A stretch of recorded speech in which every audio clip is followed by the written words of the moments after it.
Anyway, hey, hi, hello. I hope you're doing well and good. We've got a very special stream tonight.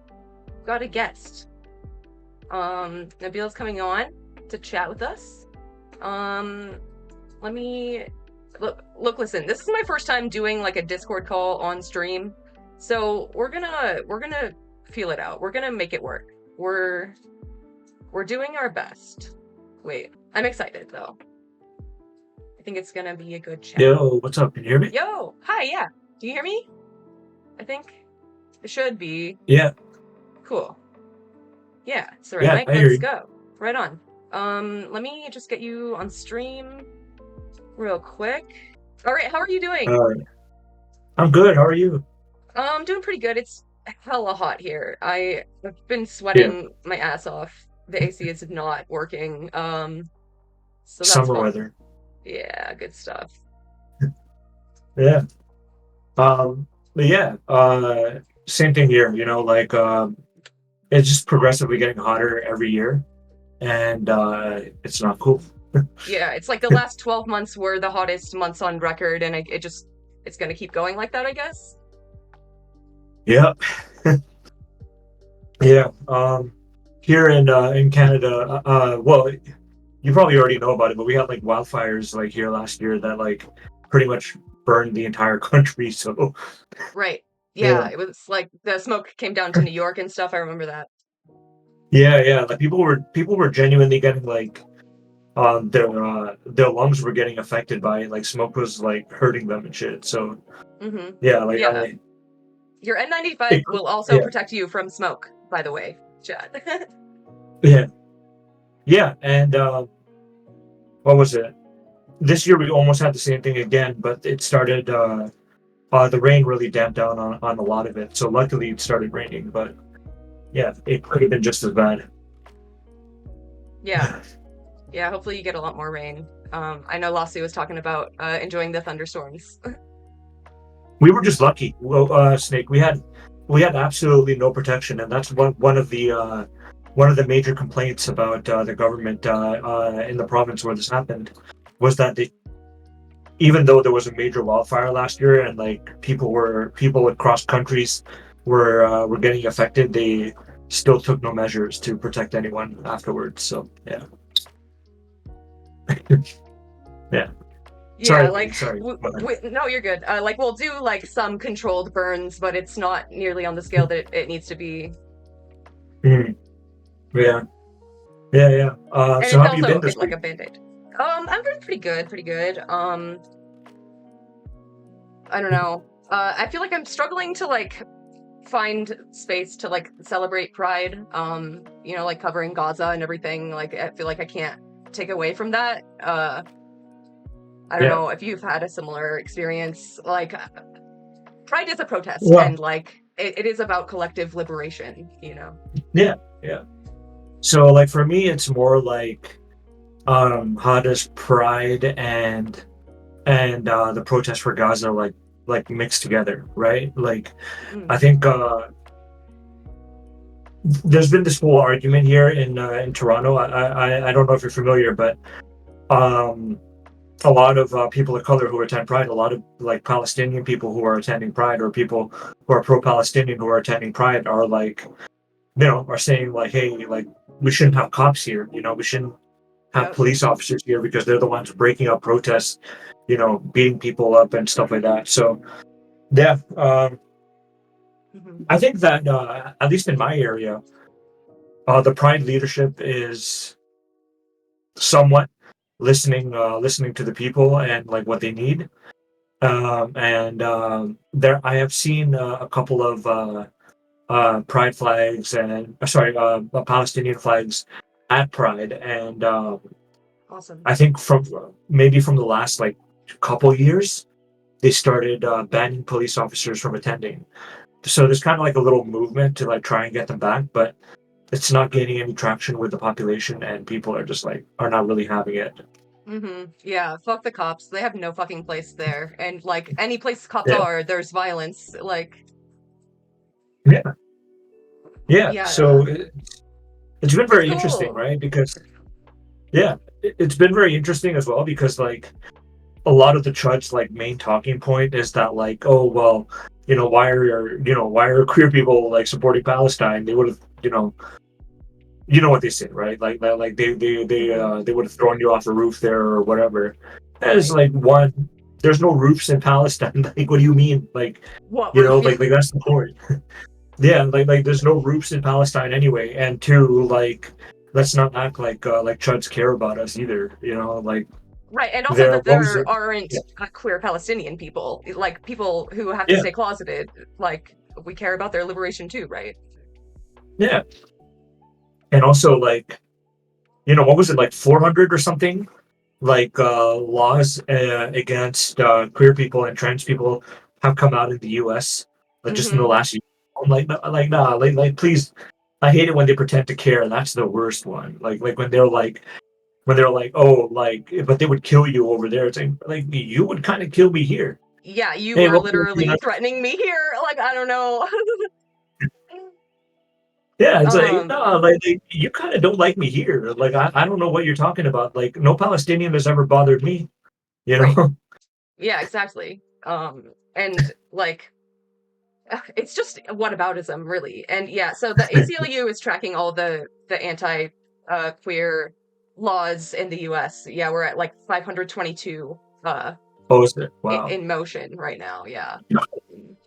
Wow. Yeah. Like let's be so fucking for serious. Like it's illegal to do drag in Tennessee. Like be serious. Yeah.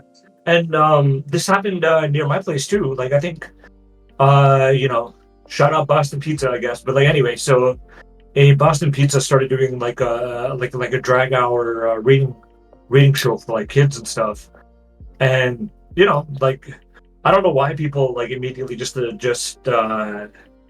associate drag with nudity when like it's really not. Like it's just it's just Wearing people having more fun, clothes you than know? most people, like half the time. Like those are Yeah. like whole outfits that are designed. Like Yeah. And so like the chuds showed up, and this was like in my backyard, like basically in my backyard. The chuds like showed up and they started like harassing people, and like somehow it's always the most violent people that are telling us that we are the problem, like right, they're always fucking projection. yeah, they're harassing queer people. They're doing all kinds of horrible things, and then they're going to turn around and be like, like it's actually you. Yeah, like, oh, you're indoctrinating our children as if like cis het normativity is not also indoctrination. Like, yeah, I'm indoctrinating people to be who they are. Oh no. Right. Also, I see Chase Sandy in here. Welcome in, Yeah. Adrian Hi, and Adrian. Felipe. Yeah, and What up, Peanuts. Felipe? Oh, everyone's here. What's up, chat? Yeah, yeah, Yeah, so did you want to move into like how you came to leftism? yeah. Although like we were kind of already touching on it anyway, but like Yeah, right. um uh I don't think I ever held a point of view that like would ever be considered a conservative point of view, just because like who I am and who I was born to and where I lived, right? Like you know the way I see it is that like it's almost impossible to be from the inner city anywhere, like as a person of color, and be a conservative, because that's like just hating yourself. But Right. yeah, so like I was born in Etobicoke in 1990, which is like a part of Toronto, right? But that was the part of Toronto where like they were just putting all the migrants, right? Like we always say that banks are really the ones that determine where you live, not you. Mm-hmm. So Yep. anybody who was immigrating to Canada or whatever, anybody who was immigrating to the area got put into this one apartment complex, basically, in Etobicoke. And yeah, and it used to be like an area where there were more white people, I guess. Where so that meant that money was actually coming in, services were coming in, and once people of color started coming in, a lot of people moved out, The flight. and as a Yeah. result, yeah, sorry. My bad. Yeah, like a lot of white people moved out. Yeah, and as a result of that, the our our complex in our area started seeing less and less funding coming our way, and yeah, like it just felt like disrepair and stuff, and so that's where I was born.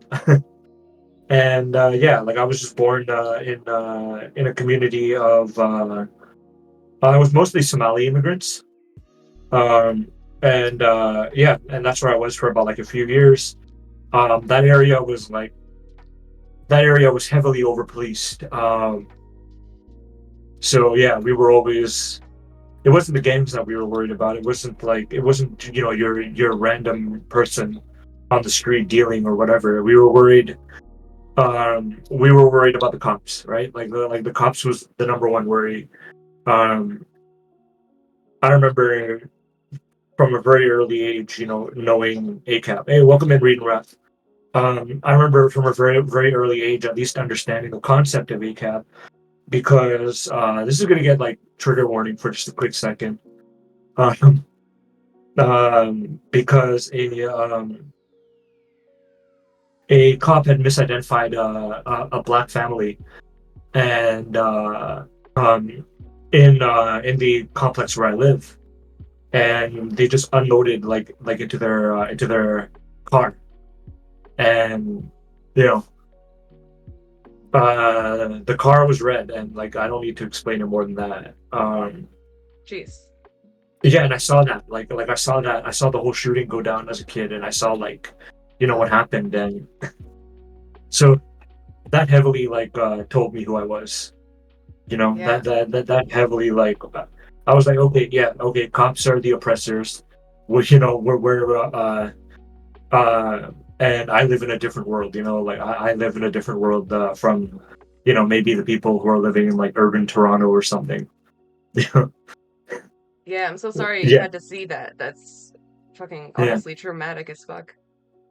yeah. And so, sorry, suburban Toronto, so like the richer areas in Toronto. I'm like, well, okay, then I don't live here. I live in a different reality then. And so, uh, one thing my mom always made sure that I did as well was she made sure that I listened to hip hop like a lot. They say that like hip hop is like protest music. It's revolutionary music. So like she made sure that I listened to a lot of like hip hop music. I talk about it in my stream. I listen to like Tribe Called Quest, Tupac Shakur, um, Naughty by Nature. Yeah, it's just like a bunch of things. And later on, she would encourage me to listen to Dead Prez, Most Def, that kind of stuff. Hell yeah. So yeah, yeah. Based. So that's how yeah. So that's how I came into it. And I think like a lot of us didn't know what to do as well, like post 9/11, right? Like especially for like a lot of Muslims, a lot of Sikhs as well, and a lot of Hindus and stuff. Like anybody who just presented brown, like all of our whole lives just got like shifted upside down. So we were noticing like the ways that the Chuds were reacting to us, and the conservatives were like, you know, like stirring up hatred. George W. Bush was saying like this is a holy war. We, we got to go out to the Middle East and kill like millions of people, and yeah, Yeah. and like racism was just so like, hi peanuts, yeah, and so racism was just so front and center, that I think a lot of us had no choice but to turn left. A lot of us were like, okay, these are the guys that want to kill us, and these are the guys. Well, I don't think liberals didn't want to kill us either. They did, but I just mean that conservatives made sure that there was no space for any of us in that movement, and so like we were just like, okay, yeah. Hey, welcome in, Christina. Yeah. Yeah. So, It's sorry. Go pretty ahead. fucking it becomes so clear, it's so apparent who the bad guys are. Yeah. For real. And so, like just growing up and exploring who I am, and learning about the things that are happening overseas in the Middle East, Palestine, etc. Like I just realized, yeah, like for me, there was just no way I could. It was only like a leftward shift, like throughout my entire life. It started on the left and it moved on the left because of the way that I had to see things growing up and learn what I had to learn, and yeah, and then I think like the 2010s rolled around, and the 2010s were like, like the atheists and stuff, Mm-hmm. uh, like the new Reddit atheists and atheist. stuff. Yeah, yeah. So I thought they were cool, for a minute. Me I too. thought they were cool. Yeah. Yeah. And then like turns out Richard Dawkins is out here saying like, oh well, I just don't want to see a lot of Muslims in my country. I love the aesthetic of Christmas, even though like I don't worship. And I'm like, okay, all right, cool. Then I guess I don't belong here either. Mm-hmm. Yeah, it's a smokescreen for a lot of people. Yeah, and like I just noticed that like atheism was an excuse I think for people to like mask their anti brown or indigenous sentiments and like Mhm. in I guess like rational speech or whatever and like And it's also science or like whatever. an added level of like superiority because you think that you're like more logical or something, like therefore you're Yeah. better. There was that stupid meme. Do you remember where it was like it had like this grumpy looking goat guy in like a bathrobe, and he was like, "I'm the badass atheist that your parents warned you about." Hey, bro, like, no, shut up, man. Like, what the Yeah. hell? Oh, trying so hard. But yeah, like I thought that was really my group for a minute, and then like they started pushing up people like Sam Harris. They started, pushing up people like Richard Dawkins, Hitchens, and stuff, and it was just like, yeah, this is just racism. Like I've Mm-hmm. seen this 1,000 times. Like this is just racism, man. Like I don't. Yeah, like I can't be with another group of people that hates me. So like I ended up just kind of like shifting away from it. Right. And it's like it's so westernizing because there's one religious group who is responsible for killing millions of people since the Crusades, and it's not Muslims.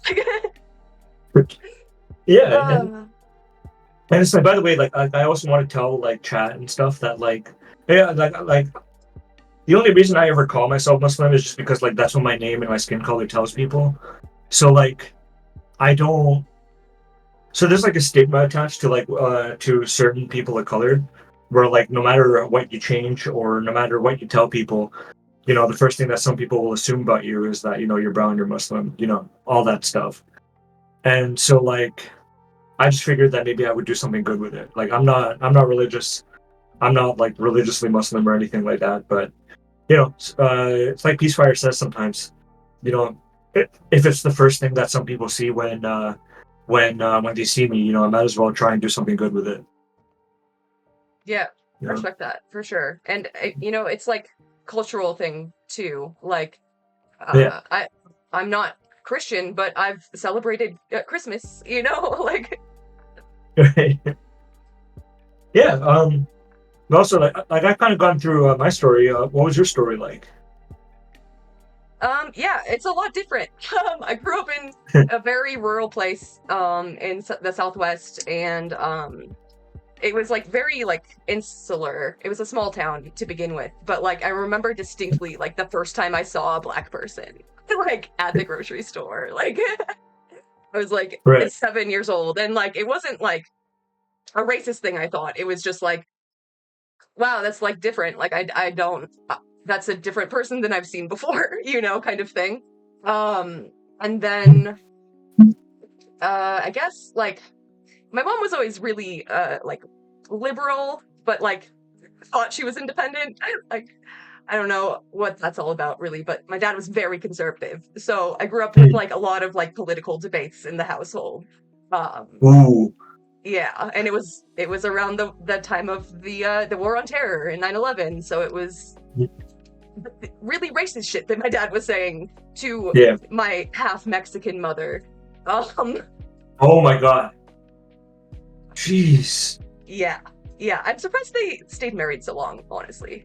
But So I had this like internal war of like, wow, like my dad's such a hateful person, and there's like a lot of like hateful shit in the past. Like my great grandfather like ran one of the Japanese internment camps. Like, because Whoa. we've been here for a long time doing this shit. Like, yeah.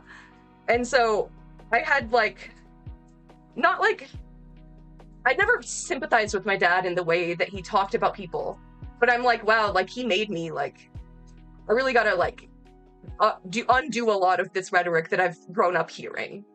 Yeah. And I was lucky enough to go to a really good high school that it was like in a really blue area. I was affluent and I was just on scholarships, but it Yeah. introduced me to like a lot of new people from around the world. It was an international boarding school, and that was incredibly lucky for me, I think. And we also like Yeah. did travels around the world.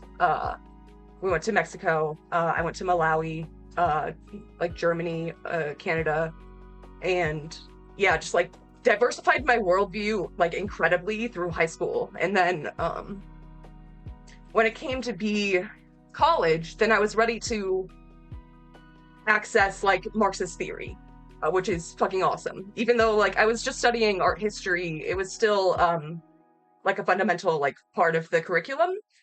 Because it was also like a very liberal college. Again, very lucky to get these scholarships. Um, Mhm. and yeah, I guess I remember distinctly there was one class where we were studying the French Revolution, and one day my teacher came in with a news story. She had printed it out for all of us, and it was about the Charlie Hebdo attacks. I don't know if you remember Right. this Yeah. in Yeah. Yeah. France. Yeah. So for anyone who doesn't know, Charlie Hebdo was a satirical magazine, and they would do like irreverent shit, and like they would clown on religions, including Islam, and they published images of the Prophet Muhammad, which is haram. That's blasphemy. You're not supposed to do Yeah. that at all, right?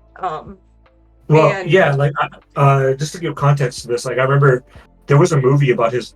They made a movie about like the events surrounding his life, like in Saudi Arabia, I think, and like they genuinely could not even like portray him. So like they had to. He was literally air. Like whenever he was supposed to be in the scene, mhm. they literally just had no one there, and like just people like standing apart to show you where he should have been, or you know, and Right, because it's then like specifically they, like yeah. human depictions, right? Like Yeah, yeah, humanization. Yeah. yeah. Um, Like that's how it is. Yeah, right. And so my professor brought this story to us, and oh, so Charlie Hebdo, they published the images of Muhammad, and they're deeply racist images. They're kind of fucked up. Like I don't really want to show them. You can Google them if you want to. But they're yeah, super racist, even though Charlie Hebdo bills themselves as anti-racist and leftist. They publish these very racist images, okay? So that's the context. And then there were two Muslim brothers who attacked the office and killed some journalists that worked there. yeah, And you know, obviously, I don't support killing journalists, but even more so, I condemn racism. And yeah, the way that she presented it to us was very both sidesy, like, oh well, they did a wrong thing, but murder more bad, and it was lacking a lot of nuance that I felt like I had to dive into this on my own to learn more, and that was like a pivotal point for me, learning that like no matter even yeah, if you're like looking at the most leftist source you can, it could still like be riddled with racism, and like that's not good. yeah, yeah. And like um unfortunately, I think a lot of also in my experience, a lot of far right politicians also took that what happened, that tragedy, like took that tragedy and like weaponized it against everybody, mhm. like weaponized it against black people, weaponized it against Muslim people, like Yeah, it definitely yeah, fueled the racism in France even further. yeah, It and yeah. So that Yeah. was like a good moment. And then I guess I Yeah. graduated, and I still was like, I felt like politically homeless, I guess, until I found Hassan. So Okay. lame. But yeah, Okay. like I was like just watching H3, and then I found you know, their podcast. And yeah, I just started listening to Hassan a lot more, grew increasingly frustrated with Hassan, and found further left people, and it's been like kind of a speed run ever since. Yeah. I'm not sure. Nah. Actually, I'm the same way. Watched TYT for I think like maybe 7 years, maybe something like that. Mhm. Like maybe from like 2010 to like started watching them a lot, maybe in 2010, and then by 2017, maybe I had been only watching the odd clip or two that like I would catch, because I moved on. Like yeah, they weren't great, Mhm. and yeah, they're not. They're even worse now, from what I hear. It's crazy. I didn't even Anyway, hear about TYT until like 4 years ago. And oh it was like at the beginning of when they started going downhill, like even more so, I guess. yeah. Uh, so yeah, it's Well, it's weird. I remember, what's her name? The Anna, right? She had put out a video. She had put out a bunch of videos a while ago, like where um, she's repeating what other people are saying, but she's repeating the N word, right? Um, and people were like, and people I think like about a year ago were like, "Hey Anna, like, do you have anything to say about that? Do you have any retractions?" Because that was like pretty offensive. You're out here spitting the N word. And she was like, "Nah, you can cancel me. I don't care." I'm like, okay, well then, Jesus Christ. nobody should watch you. Yeah, fuck off then. I don't. You can't call yourself a leftist. And she thought it was like Yeah. journalistic integrity to like repeat it as it was told. Like you know what the word is. Like I don't know. Like Yeah. Snake says ridiculous. TYT showed me a beheading when I was 12. Goddamn. Uh, I don't remember that. But yeah, no, I believe you. So is that why you figured out TYT was bad for it? I don't want to claim that. I don't want to be a hipster. Like I don't want to be like, oh well, I knew it was bad before any of you. But like, I think like just privately, I checked out from them. That's all. I'm like, yeah, this person sucks. Yeah, for real. And she just keeps doubling down. Why are you like this? No, you've never said that, but I've thought it. Oh, damn, bro. Like, Snake's calling me out for being an elitist. God damn. The hipster of leftism. But yeah, I think a lot of us came up through Hassan, even though like, yeah, like you're saying, you don't really fuck with him anymore all Yeah, that like much. I just didn't know that there was like actual like communism. Like I had heard about socialism and communism and Marx in college, right? But I didn't think that there was actual like uh, momentum in America. So that was really cool to find. Like despite all of his shortcomings, it's a cool community. And I think it like fosters the space for the Yeah. rest of us. Second thought. Oh wow, like I don't know who any of these people are. Like, but yeah, I think I was kind of the same way. Came up through TYT, got disenfranchised with them. Really just, I think at that point I was like what, like 26, 27. So I was like, okay, then forget it. With like, I'm just going to. I think I had enough literacy, like media literacy or political literacy, to just like take any story that I get and and understand it like properly. That I didn't need like maybe TYT like telling me what's right and what's wrong. Hmm. But yeah, and then I think Hassan's what was his clips again, where he would do like 1 minute clips on YouTube of like just him talking to the camera. The YouTube guy with over 1 million Um, subscribers. Yeah, yeah. yeah, I forget what that was He had called. his own. Yeah, Um, yeah. He had his own little separate like thing the from breakdown or side. something. Yeah, maybe. I wasn't even on actual social media until 2019. Yeah, Yeah, I that's the took a thing big too. break. I was on Twitter until I was like, well, I guess it was Facebook then, Facebook and Yeah. Instagram. But I like deleted everything when I was a sophomore in college because I'm like, I cannot be trusted to like focus with these things on my phone. So I just deleted it, and then I got back on social media just like when I started streaming. Snake says TYT made my dad transphobic. I'd imagine so. Yeah. Yeah, that's the thing is that they like offer legitimacy to like very transphobic people. Yeah. I was a TYT mod up until a year ago. Yeah. We talked about that extensively too. Like, took a lot of courage for Adrian and and her mod team to like call out TYT and shit. Like, it's Yeah, I'll always yeah, respect them for that. So cool. Definitely everyone go follow Adrian. yeah, really should. But yeah, yeah, yeah. Yeah. Yeah, So, and then I think I'm I just sorry. started following. Oh, Sorry. no, go ahead. No, I was just saying. Then I started like following like other streamers on Twitch and just kind of like listening to what they have to say. And like now I kind of feel like I found people that like I get along with, and we can actually talk to. Yeah. There's such a diversity of perspectives, and I love that. Like, I'll admit, like, I'm following some people that do not get along with each other, but I appreciate that I can, like, get, like, a further, like, diversity of perspectives in that way and, like, come to my own conclusions, obviously. Yeah, Um, yeah, and I think that like it's also kind of cool to like to be in a stream where like where somebody might say something and you're just like, hey, how about I say something a little bit different and like see how you feel about it, and like that person doesn't ignore you or rage out, like so it's kind of cool.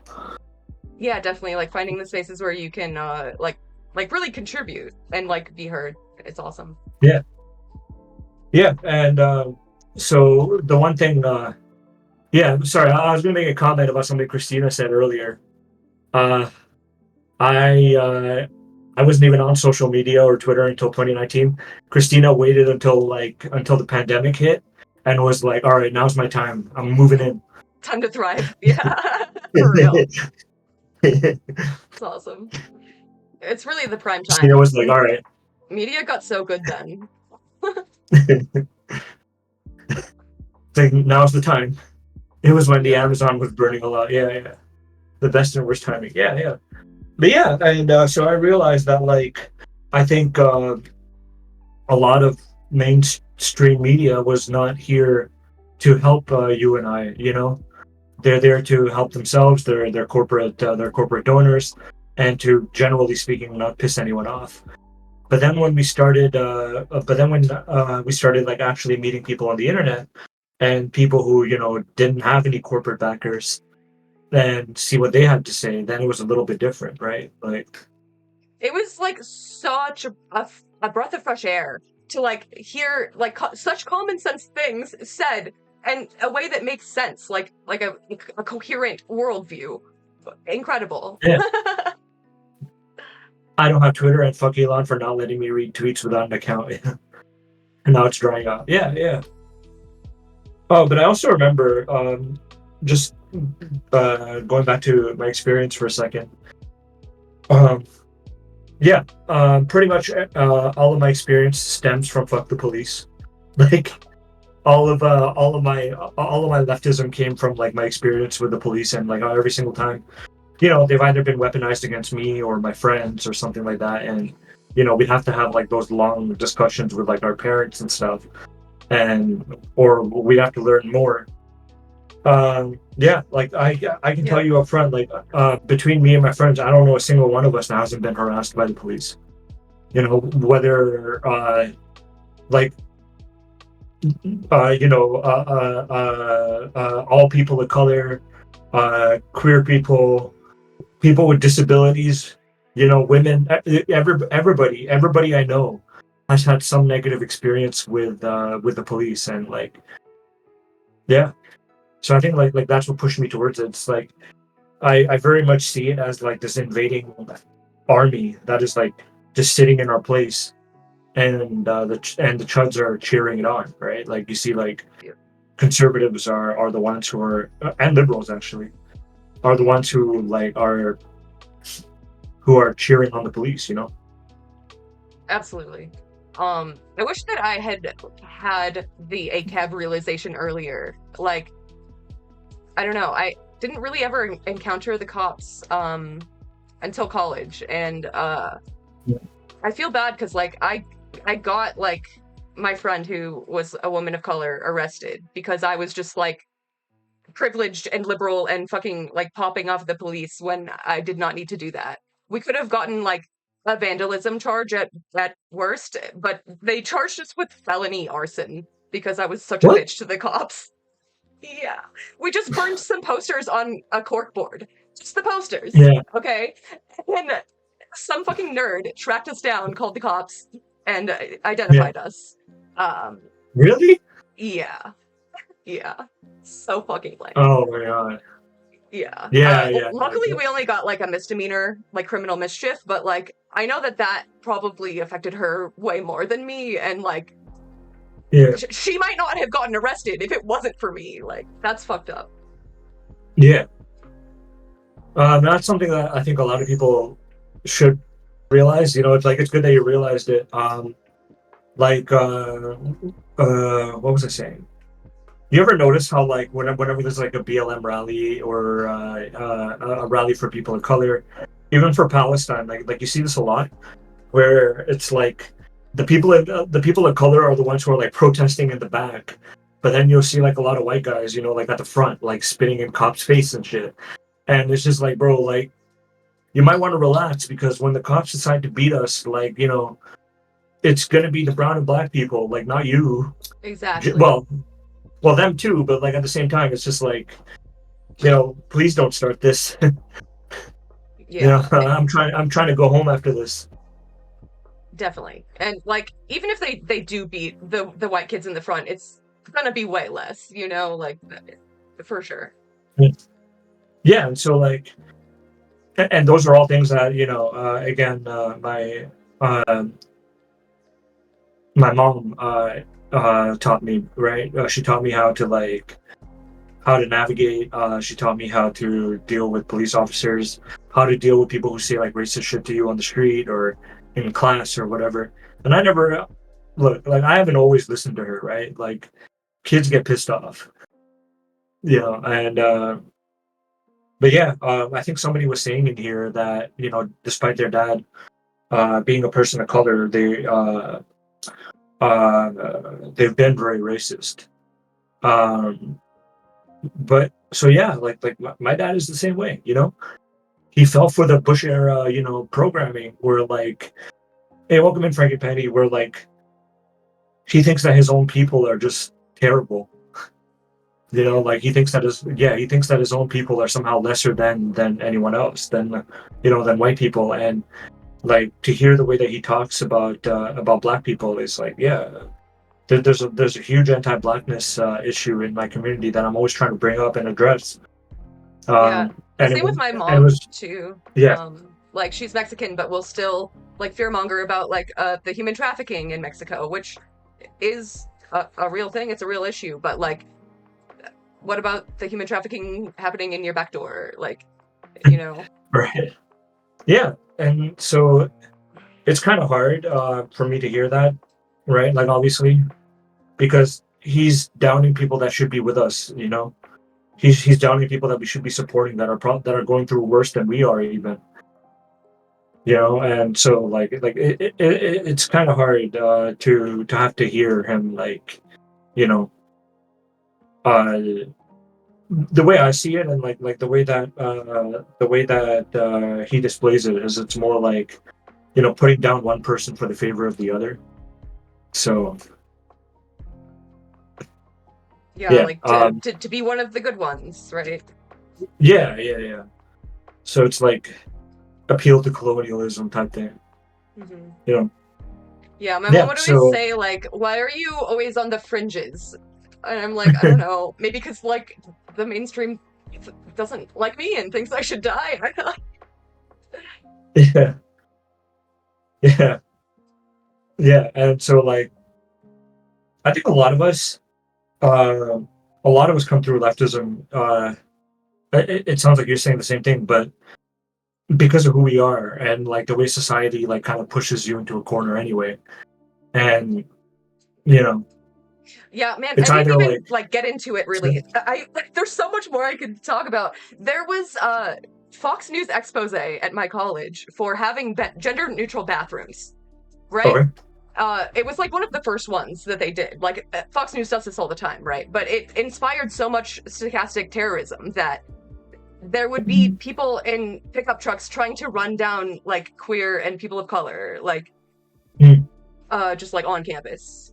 Um, and yeah, I came out as queer during college and like would get harassed just like holding my girlfriend's hand, like because it yeah, was also like in a rural place. Yeah, just like yeah, it puts you on a certain side of things. yeah, yeah. Um, so yeah, and this was during my college days now. Um, uh, I had a friend. Like I don't talk about it much, just because like it's a little too much. Sometimes I don't want to like overshare with chat and like hurt people in chat, but at least we're talking about it. So his name was Hassan too, like believe it or not. And you know, like he was my best friend. I didn't have a lot of money growing up, so he taught me how to steal. Um, you know, like steal cafeteria food or whatever, and or sometimes he would do it for me. And yeah, like you know, we were friends for a long time, and we ended up going to the same college. And so I think one day I was like, we were both just outside or whatever, and he told me to like, he told me to go get him a drink or something. So I'm like, all right, like I will buy you a drink and buy myself something. And then by the time I came outside, the police had him in a case of mistaken identity, and they had already shot him.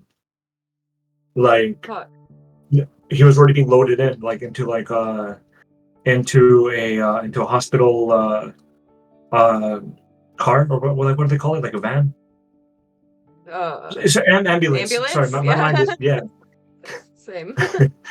And yeah, and yeah, he didn't make it. You know, like he's not here anymore. But I remember the first thing the police said about him was that even though it was a case of mistaken identity, they still said that like, oh well, you know, he must have been involved in something. Or like, bro, like The fuck? involved in what? Like I like stealing $5 sandwiches. Like Right. the It's police not thought a that death sentence. yeah, I guess the police thought that he was like a gang member that shot someone else before, and they didn't even bother to check. They just shot him. And after they found out it wasn't even him, they were just like, oh well, you know, he must have been involved in something else. And Fucking yeah, ACAB, dude. yeah, and Jesus. I'm so and sorry. I was just like, yeah, yeah, no worries. I was like, well, you know, if I was there for like, you know, if I'd stayed there and like not gone to get drinks or whatever, who knows what could have happened to me too, right? Yeah. So yeah, I'm like, that was it. Like that was the hard reality moment where I'm like, okay, like this is anytime a cop is nearby, this is gonna get bad, and you need to study up on those politics and be ready for it. Hmm. Yeah, yeah, and so like that Fuck. was kind of it. Like, you know, Yeah. That'll fucking I don't really radicalize talk a about it, person. but yeah, yeah, yeah. So like that was kind of the story, right? Where sorry, I didn't mean to like go too like in depth with that. Like it's a hard, like it's a heavy topic. It's just Yeah, thank you for yeah, sharing. And if you yeah, see anyone stealing food, chat, no, the fuck you didn't. exactly, And also, like, exactly. even if it was the right person and it was a murderer, you don't get to murder him. That's not how the law works. Like, I don't. Yeah, Fuck it's not how it cops. should work anyway. Right. Yeah. I mean, abolish the cops because I mean it is built to do that kind of thing. Yeah, It's fucked. yeah. So I just had a a really tough time after that because I wasn't in the program for I wasn't at the college for a policing program, but I was in there for a law program, and like a lot of the people who were in that law program were aspiring police officers, and like yo, Mm. I tell you, those people are fucking creepy, yo. Like Yeah, I bet. Oh my God. I could tell you 1,000 stories about like the way these people acted with me. Like this shit was weird, and like I even in the comp even in the program, right? Like there was a course, and they were discussing like the merits, quote unquote, of phrenology.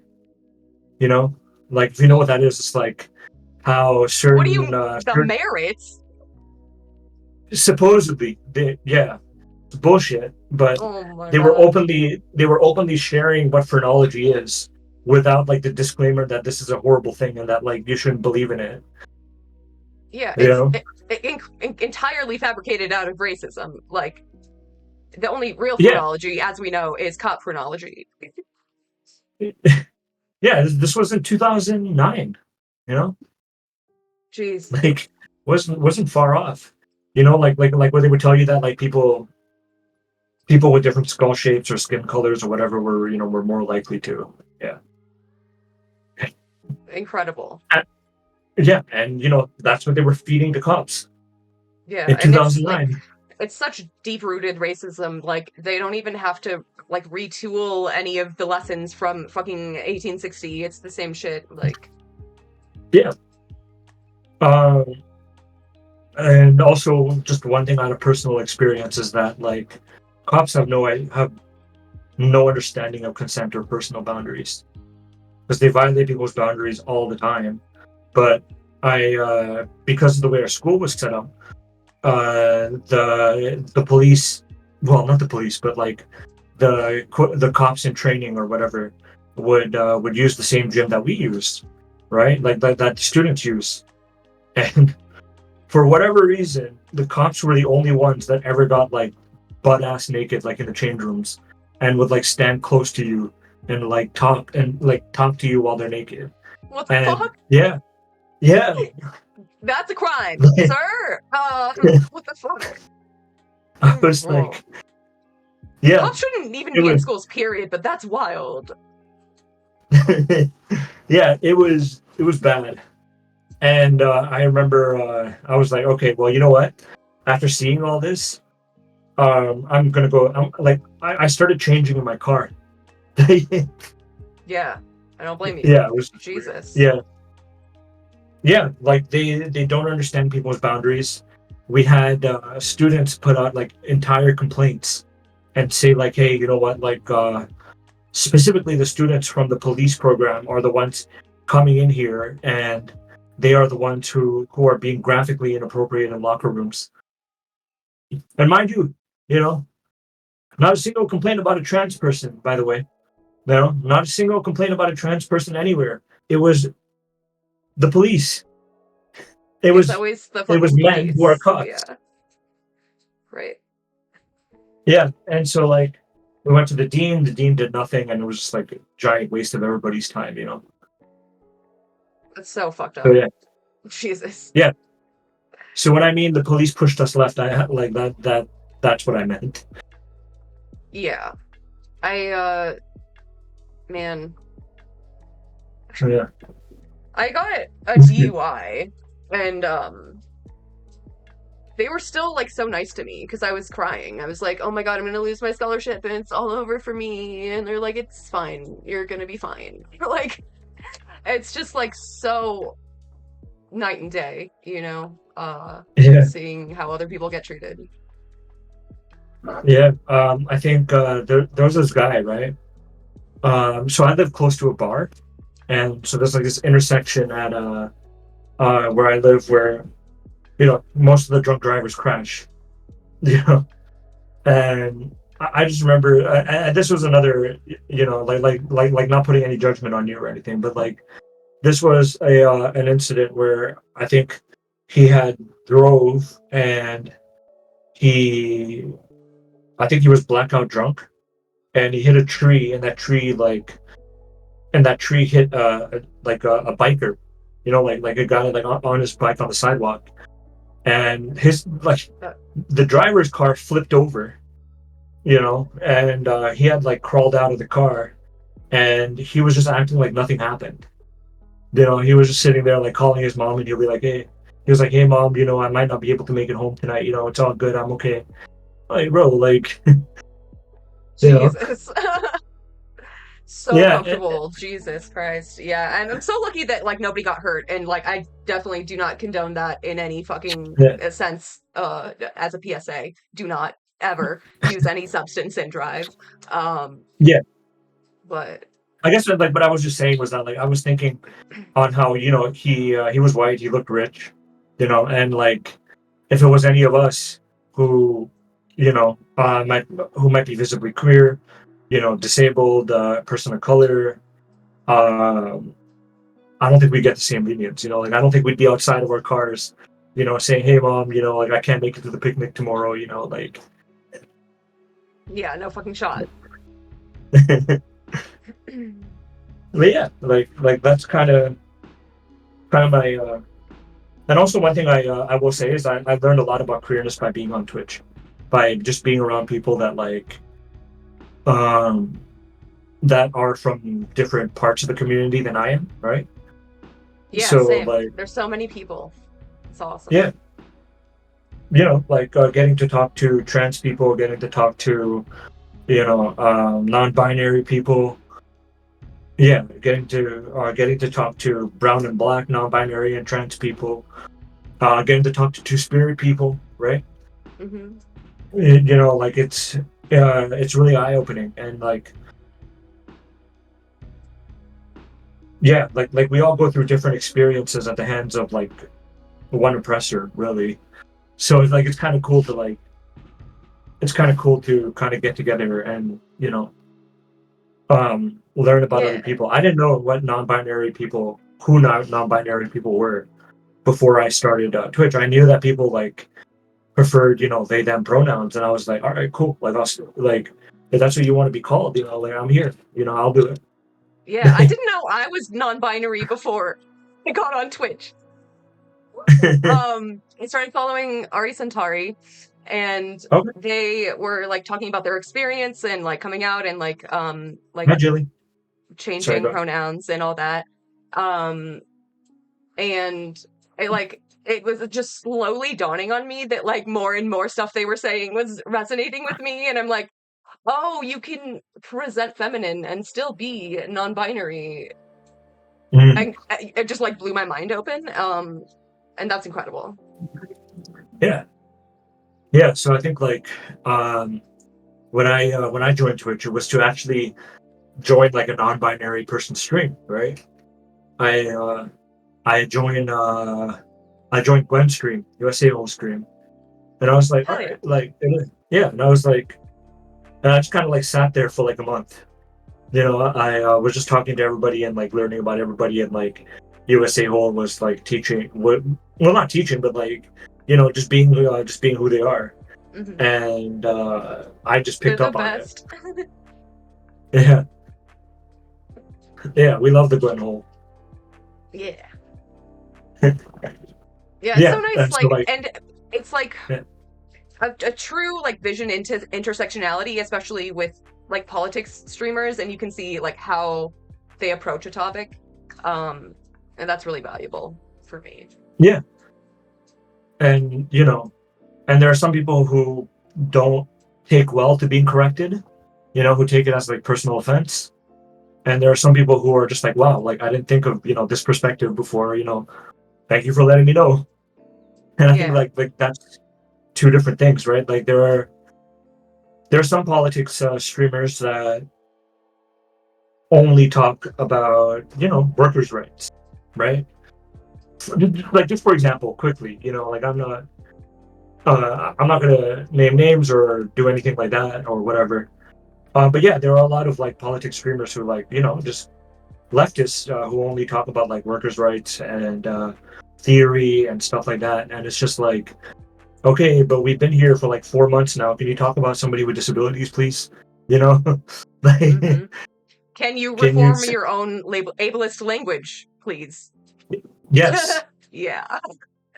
Yep. white communism. Yeah, yeah, Yeah, and I think the workers' rights thing is like it's really accessible to everyone because we all have experience with that. Whereas with like race and gender and disability, they don't have any interest even in learning about it. And that's yeah, yeah, that's an issue I've noticed. yeah. And there are a lot of communist screamers who, like, when you tell them, hey, this is how I feel, and this is how I feel as a person of color, as a queer person, as a disabled person. They'll be like, yeah, great, cool. Like, I didn't think of it this way before. I'm integrating that. Hmm. But then there are some people who don't like being checked at all. Yep, Yeah, for sure. Yeah, like Peacefire yeah, Now, I know is always like really open to corrections and like learning yeah, more. yeah, Like exactly. Doodleburb. Yeah. Yeah, we call them peace bait. Peace what? We call them peace bait. Cute. But yeah, yeah. So it's like, yeah. So I got to hang out with people. I kind of um I how would I say this? I feel like I've started. Yeah, I feel like I've gotten the opportunity to hang out with people who bring a lot to the conversation, and who bring perspectives to the conversation that, like, I may have a blind spot to, or that, like, I don't know all that well, but I still try to help out, right? But sometimes I may not know something entirely about a situation, and it's better to give a person from that community, like, a platform. Um, like, yesterday, I was like, I'm not qualified to talk about trans men's issues. Like, that's not, I can be sympathetic, but I'm not qualified to talk about it. So, like, I opened up the floor to my friend, Rope, who is a trans man, and he came on and he shared, and I think that was, he did a great job. Hell yeah. It's a real strength to like be able to admit what you don't know, and like seek that knowledge out. Yeah. Yeah, or like what you can never know 100% because you're just, like, not living that experience, right? Right. Yeah, like, I'll never know what it's like to have a disability, and I'm not going to be presumptuous and, like, talk on people's behalf. You know, I would Yeah, rather even though perform. like I do have disabilities, but like I'm still not going to speak on behalf of all people with disabilities because my Yeah, experience is very specific to me and my conditions. Like, yeah. Thing is, though, like, I can't even talk about my ADHD because I get so distracted. You know, yeah. like, I cannot stay on topic for the fucking life of me. Yeah, no, Sam. I think that's pretty apparent through this conversation. We've kind of been bouncing around, but it's been great. Yeah, yeah. I was also going to ask, like, because I had this thought in my mind earlier. Have you been able to get through to your dad at all, or, like, uh, about his behavior, or? I kind of stopped talking to him when I came out, and I wasn't comfortable talking to him about it even. So I had my mom tell him, and what he said Yeah. was, "Oh, it's just a phase. She'll grow out of it." Um, Oh so boy. I just kind of like distanced myself pretty hard from that Yeah. point because, like, well, so he and my mom got divorced at 18 when I was 18. Um, Mm. and then he never made an effort to reach out to me pretty much at all. It was like a one-sided relationship. So when he like said that about me when I came out, I was like, fuck this, like I'm done trying. Yeah.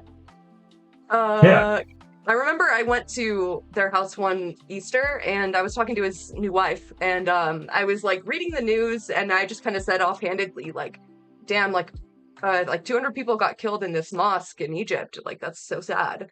And she said some awful shit like oh good, kill all those Yeah. sin N words, and I'm like Jesus fucking Yeah. Christ. Oh, you're a fucking Yeah. monster. And so yeah, I haven't been back since besides my grandma's funeral. Yeah. And he's like, no Christmas cards for you. Yeah, no, all this. my God. Yeah, no, like I plan to do the same thing when I can. Um, yeah, for me, it's not about the anti-queer stuff because like I think my dad just ignores that, pretends like it never happened. Um, uh, it's more about the anti-black stuff that he says all the time. Where like I look like if I yeah, it's uncomfortable and it's horrible and it's racist and it's just like when I can get the chance to stay away, like I'll do that. You know, Yeah, and and I would like to be able he, to educate yeah, him, but like he's almost 60 now, and I don't know how much change I'm gonna have. yeah, Like I don't know. He never yeah. respected And me to again, begin with. yeah. Like, And again, part of my cult to leftism was just my horrible react my reaction to like the horrible things my dad used to say. You know, I was mhm. like, oh, like this can't be right. Like this is not right. You Yeah, know? the vibes here are atrocious. I'm gonna not replicate that for Yeah, sure. yeah. It was like no, like this can't be right. Like he no, this isn't right. hmm And my dad And actually like thinks that he's cool because like he'll hire Mexicans for his roofing business, and like okay, but like what are you paying them? Uh, are you threatening to call ICE on them? Like I don't know. Like what's that relationship like really? I don't know. And when you yeah, go to Mexico and you speak broken Spanish at best, I don't know. Like are you being polite? Are you tipping well? Like I don't think so. Like yeah.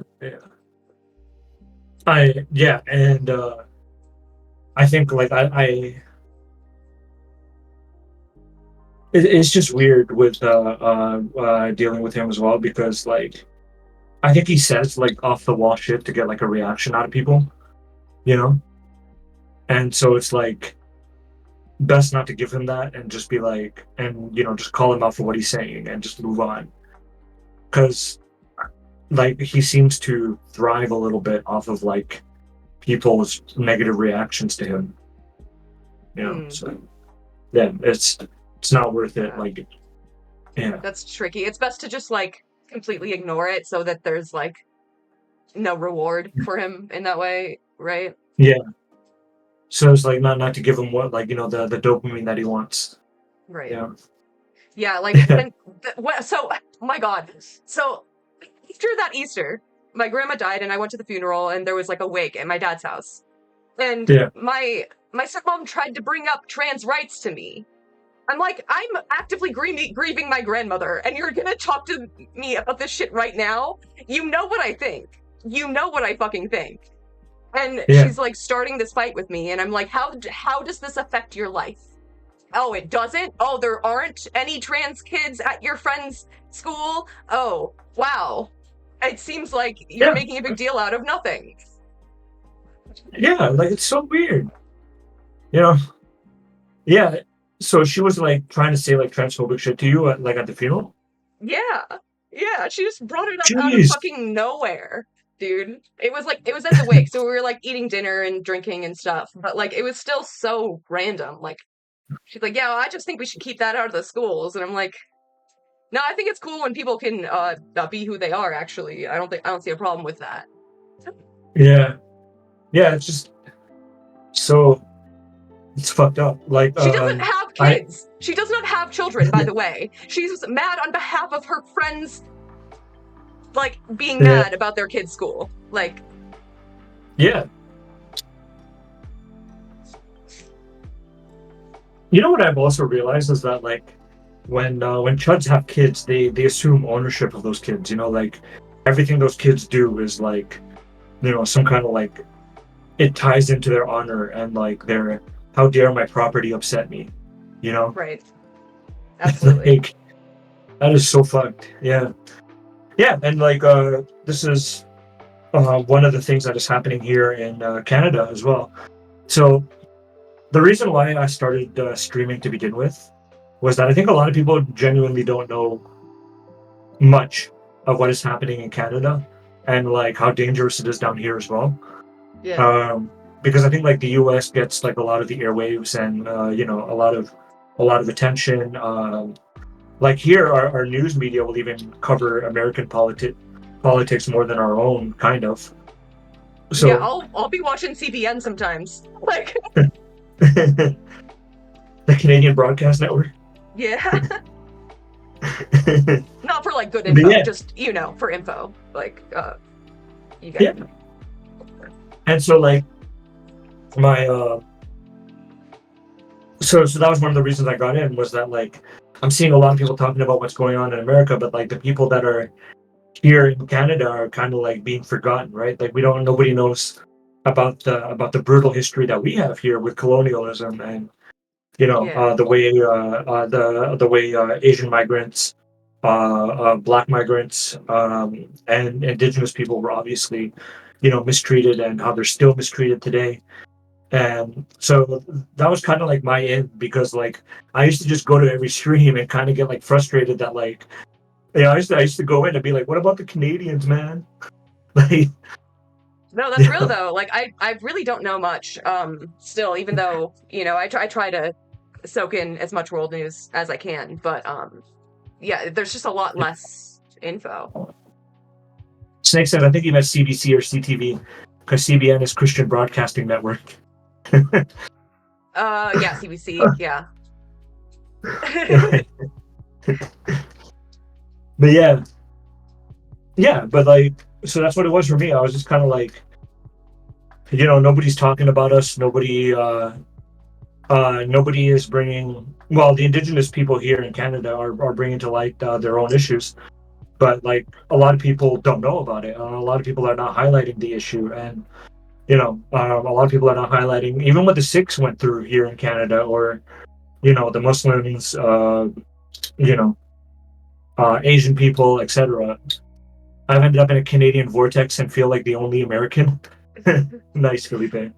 Yeah, and it's funny because like in America, like Canada's like seen as like a liberal haven where everything's good and there's Oh healthcare and no, everyone's polite. no, Yeah. we are not. I'm not going to be like Kamala Harris and be like, "Do not come." Like, you know what I mean? But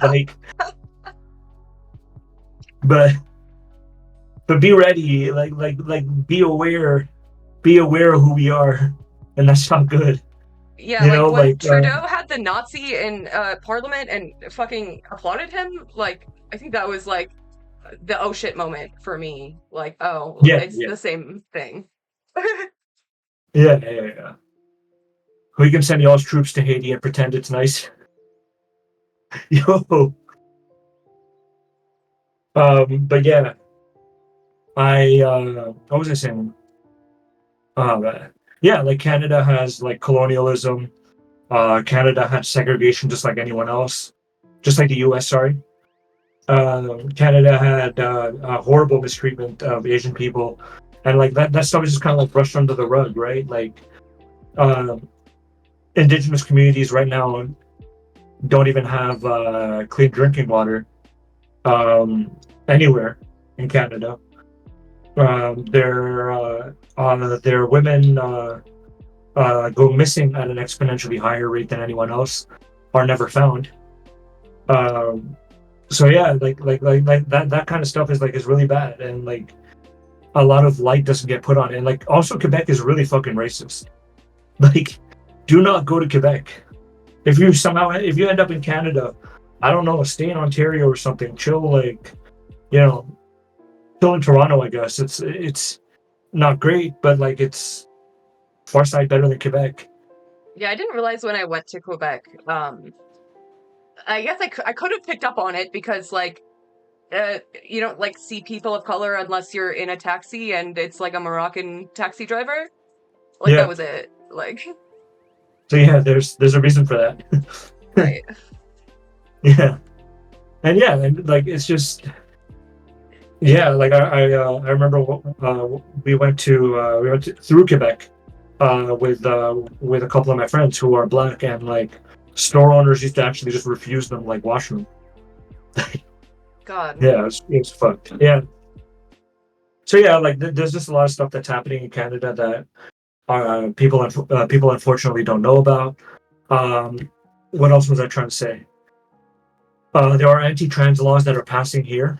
Uh, you know the whole. Thank you, lady. But Yeah. yeah, the whole. What's it called? The whole like, if your child is trans in school and they want to be identified a certain way, we got to tell the parents. Law that a lot of Americans passed. Yeah, Well, it's forcible happening. outing. Yeah, it's happening here. Fuck. Um, yeah, yeah, it's happening here. Uh, our premier and his education minister removed um, the trans inclusive sex ed program that we had. I think it was made in like 2014 or something. That's the most recent one, and reverted it to like the 1995 one, where like trans people are like a myth in that sex ed program. Like they just don't exist. Fuck. Like all they talk about is heterosexual sex, if even that. Right. And Yeah, even then, it's like, oh, abstinence is best, right? Like, I mean, maybe you don't yeah, have yeah. that, but No, no, we do. yeah.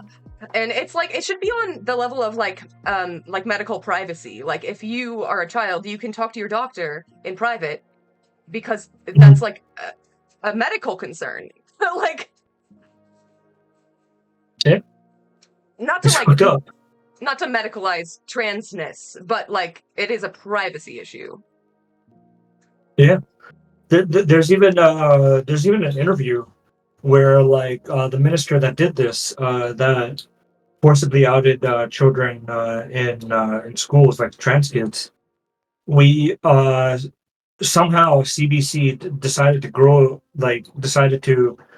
um, decided to actually do some journalism and like interviewed him and exposed just how much he didn't know about trans people at all. You know, like they asked him like very simple questions. It's like, well, do you know that some parents are transphobic, and they would hurt their kids if they found out that their kids were trans. And he was like, oh yeah, yeah, yeah, but I love my son, and I would never do that to him. Uh, And I uh, was like, well, yeah, no, okay, that's not the and point. like, yeah, are you listening? Fuck. Yeah, It and just so like so they got like a really good reporter to nail him to the wall and show how like incompetent he is. And it's just like, yeah, it was the one time that that CBC did something right. yeah, more real journalism, please. Yes. Actual questions? Imagine. But yeah, so like it, I was gonna ask because you also said that you were talking about like the your leftist experience like within college. How do you feel you grown a little bit after that? Because like I feel that like I college was like the theory part of it, and then like the rest of it was like the practical, like applying it to real life thing. Yeah. So I had a lot of like health issues related to my disabilities in college, and I always had like some issues like accessing any Mm, accommodations, any whatsoever. Especially like with ableist professors. So I took that into the real world, and I like tried to like negotiate with employers, and that's not what they do. Um, yeah, and so it came to a head during COVID. And this was like my radicalizing moment, I think, when yeah, I was advocating for them to do the basic things that my red ass state was asking, like the bare minimum: spacing, yeah, masking. That's it. Just 6 feet. That's all I'm asking for. And they were unable to provide that because it was like a small mom and pop shop. It was a weed grow, and they can kind of skirt by any regulation whatsoever. Even when mm, I reported them to the health department, they just got investigated like once. So yeah, like there's just no recourse at all for this kind of thing. So I yeah, turned to streaming and like growing like awareness and educating people about experiences that I have. Yeah. So I went back to school and I started doing like paralegal studies to. So I want to represent tenants who are being screwed over by their landlord because, like, in Ontario, tenants have a lot more rights than landlords would let them believe. So, like it's very, and I want to do it very cheap. Like that's why I want to just do like a paralegal thing, because that is the cheapest form of representation in Canada. So I want to do it very cheap for people who need help and stuff. But I remember I had a class, right, and I think it was a Canadian history class, so you can imagine how that might get triggering. So, Hmm. uh, well, the a lot of people started, and I'm getting into like the ableism of it, and like why that kind of like opened my eyes again. Um, yeah, the professors were like, "Hey, you know what? We're gonna let you know what the content of every week is before you come in, so that if something is triggering or whatever, you can take steps to keep yourself okay. Um, you can stay home and we'll post the notes online and you can read it when you're comfortable, like that kind of stuff, right? So I'm trigger warning now. One of the teachers decided to make an entire lesson about assault, like you know Jeez. uh yeah, decided to just like bring it up like one day in the middle of class. We don't know why, right? They didn't warn us, they didn't tell anybody. And like I guess like some of us were just like, okay, like this is really fucking weird. But as you can imagine, there is somebody in class who like, this hit hard, and they went into like a full on panic attack in class and had a meltdown and like they had to be hospitalized. They had to stay away from school. They missed 3 weeks of school, and then they came back, and the teacher, and so they asked the teacher. They were like, okay, well, you know, can you say something about this? Can you put in some kind of recourse? Can you start like actually putting in the trigger warnings in the beginning of class, like you said you would?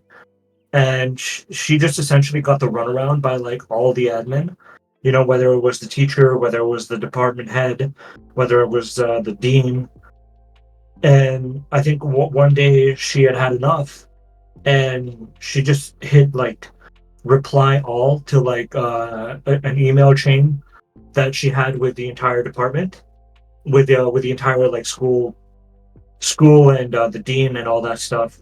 And she prefaced it with like, so I just want you to know, I just want you to know, Sheridan College, this is how this is how your this is how your leadership treats paying students.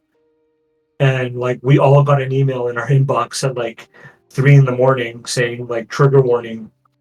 And yeah, the entire school read that email. Yes. Well, Yeah, it's like yeah. that. Expose their asses. Yeah. And I just remember the next day at school, like things were real quiet. you know? Hmm. And Yeah. yeah, and that's well, not that I wasn't like understanding of people with disabilities issues before, right?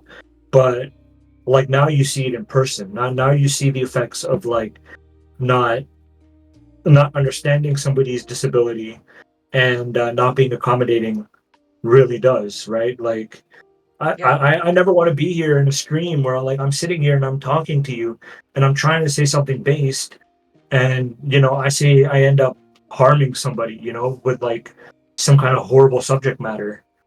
So like I always try to like balance it out, like because they're you got to keep in you also keep in mind like in the back of your mind like that people can access things just because you're okay, just because I'm okay doesn't mean that other people can access the same things that we do in that same moment. So like, I always try to like ask chat if they're all right. I always try to like, you know, even tone myself down a little bit because when I know that I'm being too much, which like again, my ADHD brain doesn't tell me enough. Yeah. Yeah. Sorry. And I appreciate that. Like, content warning is so important. And like, I regularly make use of them. Like, especially like if I'm in like Mari chat, like I for sure will step away sometimes when she's like giving us a warning. And I appreciate that so much. Like, Yeah, I try, but my mod team is always ahead of it, yeah. so like wherever I slip up, they catch up too. So yeah, like Yeah, it's I got good. good people on my side. Yeah. And it's wild, like so few people like understand or are even willing to learn. Like the worst professor I had was my art professor. Of all the people, the art Yeah. guy was the fascist one. Like, of course. And he would like punish me for not coming into class when he was in class. He would just be on his computer or like hitting on other students. And I'm like, Ooh, I'm not learning anything here. And I spend more time in the studio than anyone else. I've finished all of the assignments, and you're still docking my yeah, grade because you want to hit on me? I don't know. Like, I'd rather not. Like, that's creepy. yeah. Yeah, and it was like Yeah. vindictive when I made it a problem for the administration and like the ombuds person, and he just like Right. retaliated even more. Yeah, and that's the thing. Like, why a lot of people sometimes may not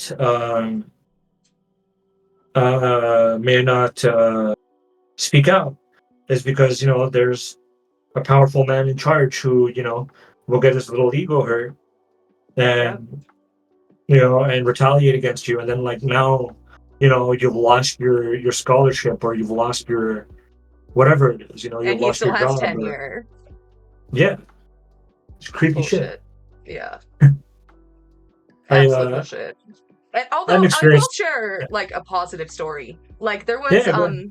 actually the same professor who shared the Charlie Hebdo story.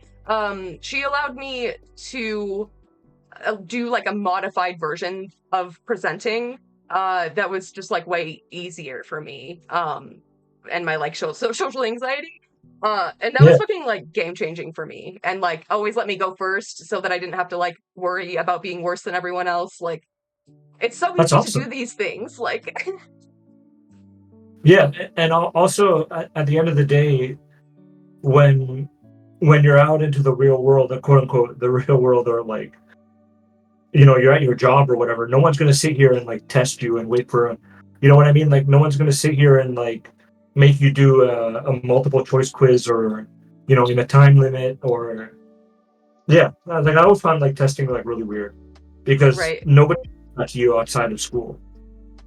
Yeah, ever. Yeah, like at work, my I would tell my employer like, "Hey, I'm having a panic attack. I'm gonna go smoke a cigarette."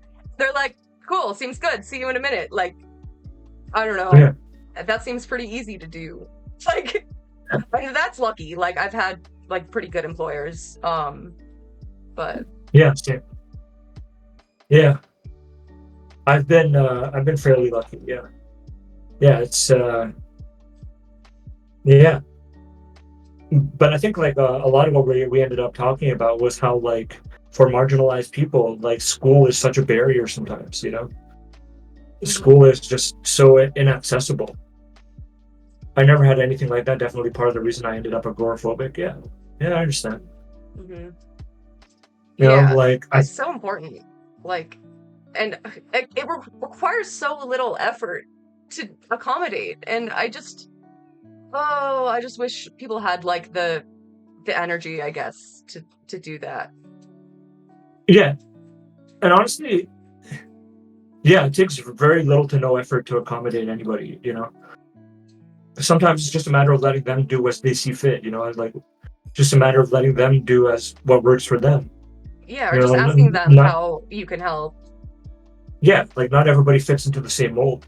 Hmm. Um, and like schooling is so punishing. You know what I mean? Like it is. Absolutely. Like Yeah. it's so brutal and like punishing for no reason. Like one of my last exams was just one of my friends who, you know, we were taking the exam together, and she had done her entire exam, and she it was ready to be submitted, but all that happened was she forgot to sign her name on the exam, and she had handed in her thing, and she was like, "Okay, well, can I actually go back and sign my name on my exam?" And the teacher was like, "No, you failed. Like, that's a zero for you." Like, bro, like, relax. That's Why such do a people? simple thing. What the fuck? Yeah, and it was like, why are people on such a power trip like that? Yeah, and it's Yeah, not like and that incentivized that person to learn more, right? Like you yeah, just like ruined their entire grade. Like yeah, it's like, how dare you like forget to put your name down? I should punish you for this by giving you a zero on an exam that's like 35%. mm-hmm. Like, you know, but Such luckily, bullshit. the teacher tried to give it tried to give us the old excuse.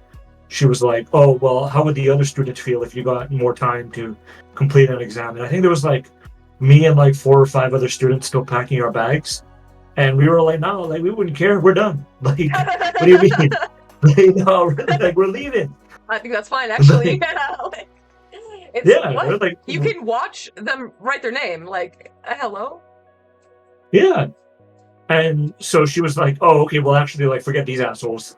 So like, and then she moved back to like talking like to this girl, like really like, like meanly in a yeah, Yeah. in a mean way. And then she was like, "Oh, well, it's not fair. Like, I can't like give you extra."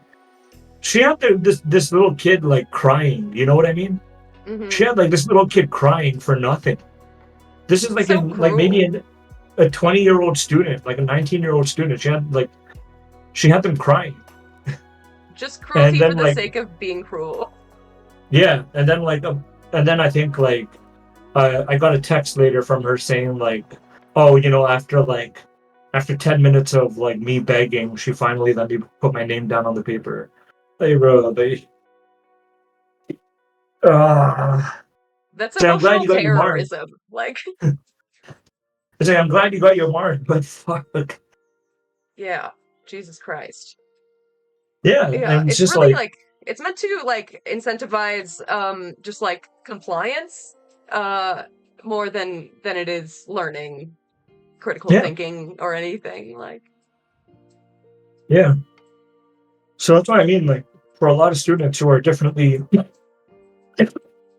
abled, who look different, who practice different things. Like yeah, the school program is so like it's so unrelentingly like cruel towards them. Mhm. Like I had a friend who uh when I had a friend who I grew up with. I had moved out by that time of like Etobicoke, but he stayed in Etobicoke. And he told me that one day they literally brought a police officer to take for like a show and tell type thing, like in his class. And he told me in the fourth grade when he was 10, that was when he mentally dropped out.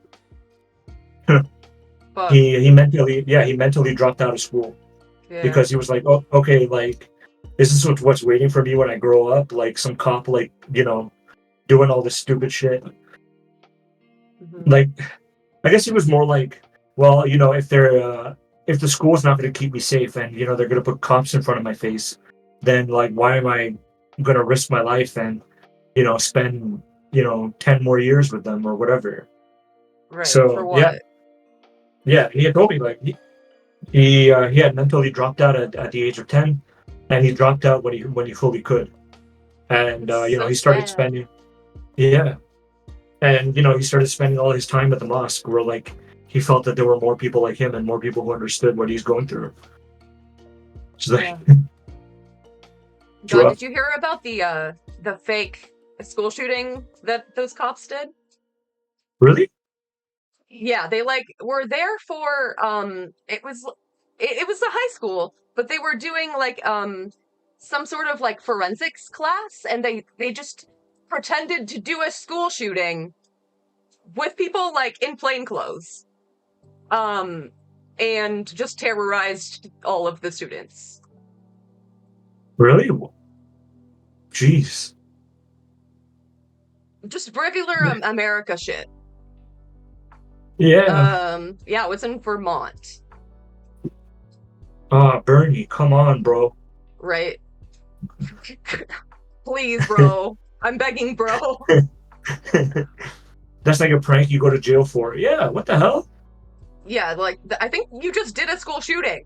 Like I don't know, at what point is it not a mock shooting, but you're actually terrorizing students? Like Yeah. I guess Like it what if a was student shot I what if a guess student stabbed you then? What? right. Yeah, like what you expect like it was a fake gun, but like I wouldn't know. I don't know, man, on site. Or like yeah, or like imagine if a teacher like missed the memo or something and then they just like they walk into school and they see a school shooter. What are they supposed to do? Right. Can Just a you imagine simulation how to many? keep them on their toes. Yeah, can you imagine how many like panic attacks that must have caused? Yeah, I can only imagine. Like these students already go through drills. Like I'm sure they're like ready for this type of thing, and like you think it's actually happening, and you're like, oh fuck. Snake says that video of Bernie teaching racism in school that adds up. I didn't know that one. I haven't seen that either. Yeah. So it's like that is messed up. That is so messed up. Mm-hmm. Yeah, because Fuck. it's like okay, then what if like what if a student of color like stabbed like one of the pranksters or whatever? It's like then what? They'd probably go to jail. 100%. Because you Yeah, I decided to do some vigilante shit. yeah. One of my well my old high school. This was in like maybe 2008, 2000 no 2007, 2008. Where they had a stronger they had really abusive anti-drug policies back then. Well, they still do, but anti-weed as well. Like people were actually getting arrested for weed possession. And I remember one of my friends had like I think like maybe like $5 worth of weed or something, like not much. And I think he was just like smoking it outside. And one of my gym teachers caught him, and like, and again, this is a white guy chasing down a black man. But like my gym teacher like saw him and like made a beeline for him because like my gym teacher's like a football player. He's built like a linebacker. So he just caught up to him and like tackled him really hard to the point where it knocked the wind out of him and it bruised him in multiple places.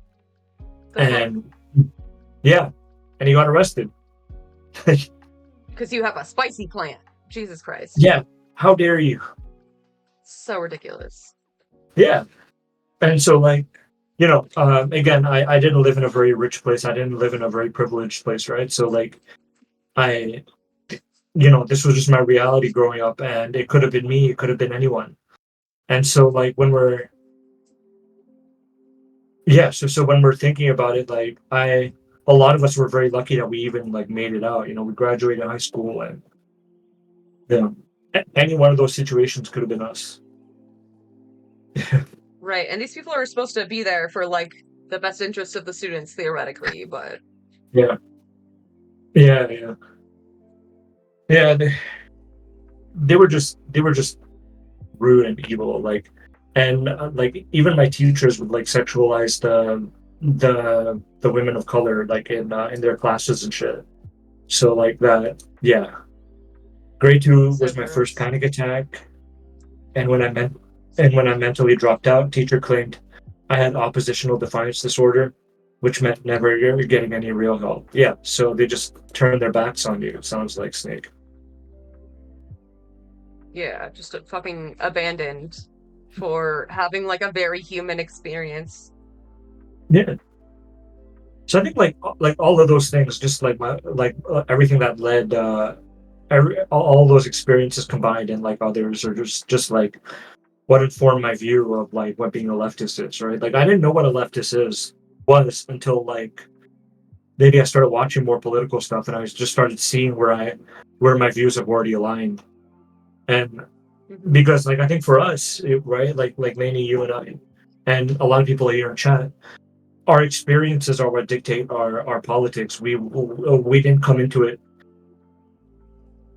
We kind of came into it a bit pre-built, you know. The Definitely. things that we, yeah, the things that the things that we experienced have already shaped who we are. Hmm. Um, and yeah, you know, Yeah, and like even when I was younger and like as like starting to put things together, like we went on a field trip to Mexico and we went to Nogales and like you can see very clearly on both sides of the border like what comes in to Mexico from the Colorado River, and it's fucking nothing because it's been fucking pillaged, and it's just like a perfect like visualization of like the exploitation and mm, like colonization, I guess. yeah, That like America just like pillages resources, yeah, and then it's illegal to like place water on the border for people who are crossing. Like it's littering, things like wow, that. yeah, Like like I'm putting together at a young age like legality is not morality. yeah, yeah. That's very real. I think society would want you to think that legality is morality, right? But it's really not. Yeah. Yeah, one of my teachers like was trying to say that like the law tries to dictate tries to reflect the morality of the age it's in. It's like no, no, nope. No, it's actually built on a ton of racism Yeah, and imperialism. Like yeah, it's it holds a monopoly on violence for the purpose of perpetuating itself. yeah. And so like that's why like sometimes sometimes I see a lot of I see some streamers anyway who like will start talking about things, but it's like yeah, like you're right. You like you're right about it from the communist perspective, and you're talking about like workers' rights and everything like that. But there's an entire other angle to it, and like there's some of us, indigenous people,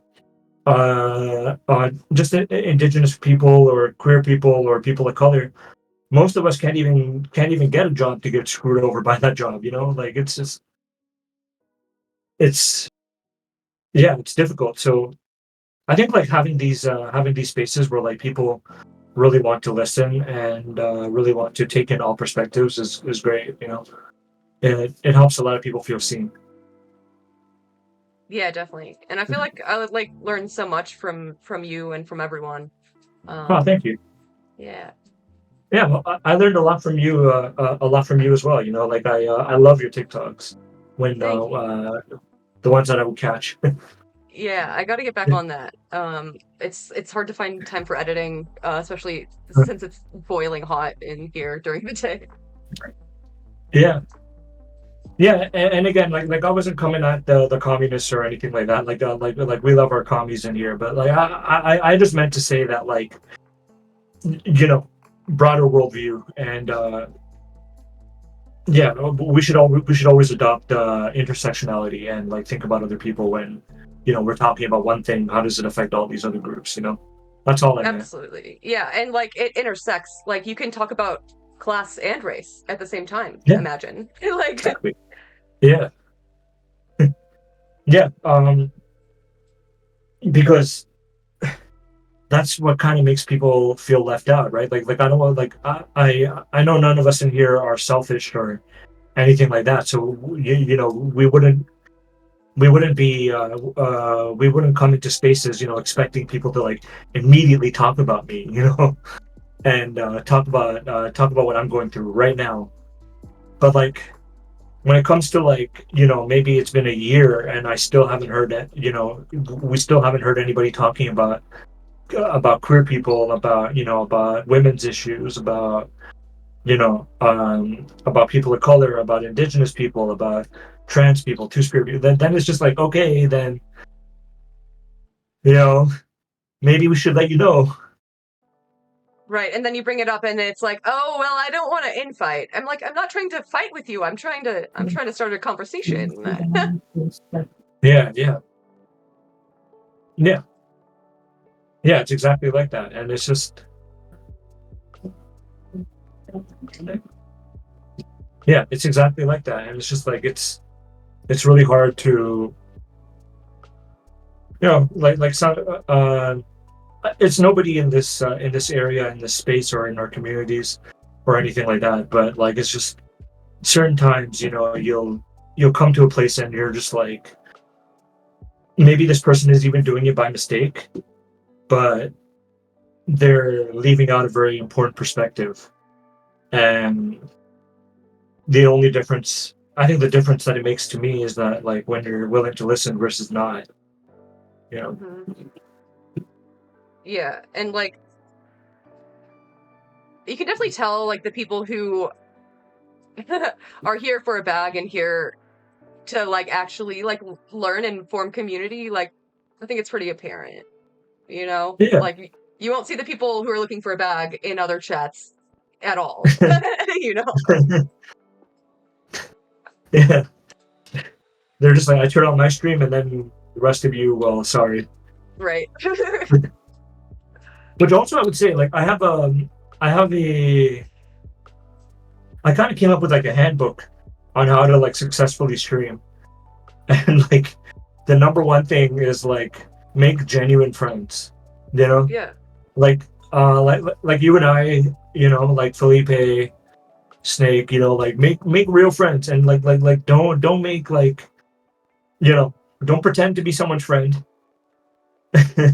Right. Don't pretend to be someone's friend. Don't be disingenuous. Like make a real friend and go and hang out with them. Like the love that they show you, you show it back. Hmm. And yeah, and that's more important. Like being in other people's streams, hanging out with them, telling them that you appreciate them. That like as I appreciate you, Lainey, for having me here. Yeah. Thank you Uh, so much for being here.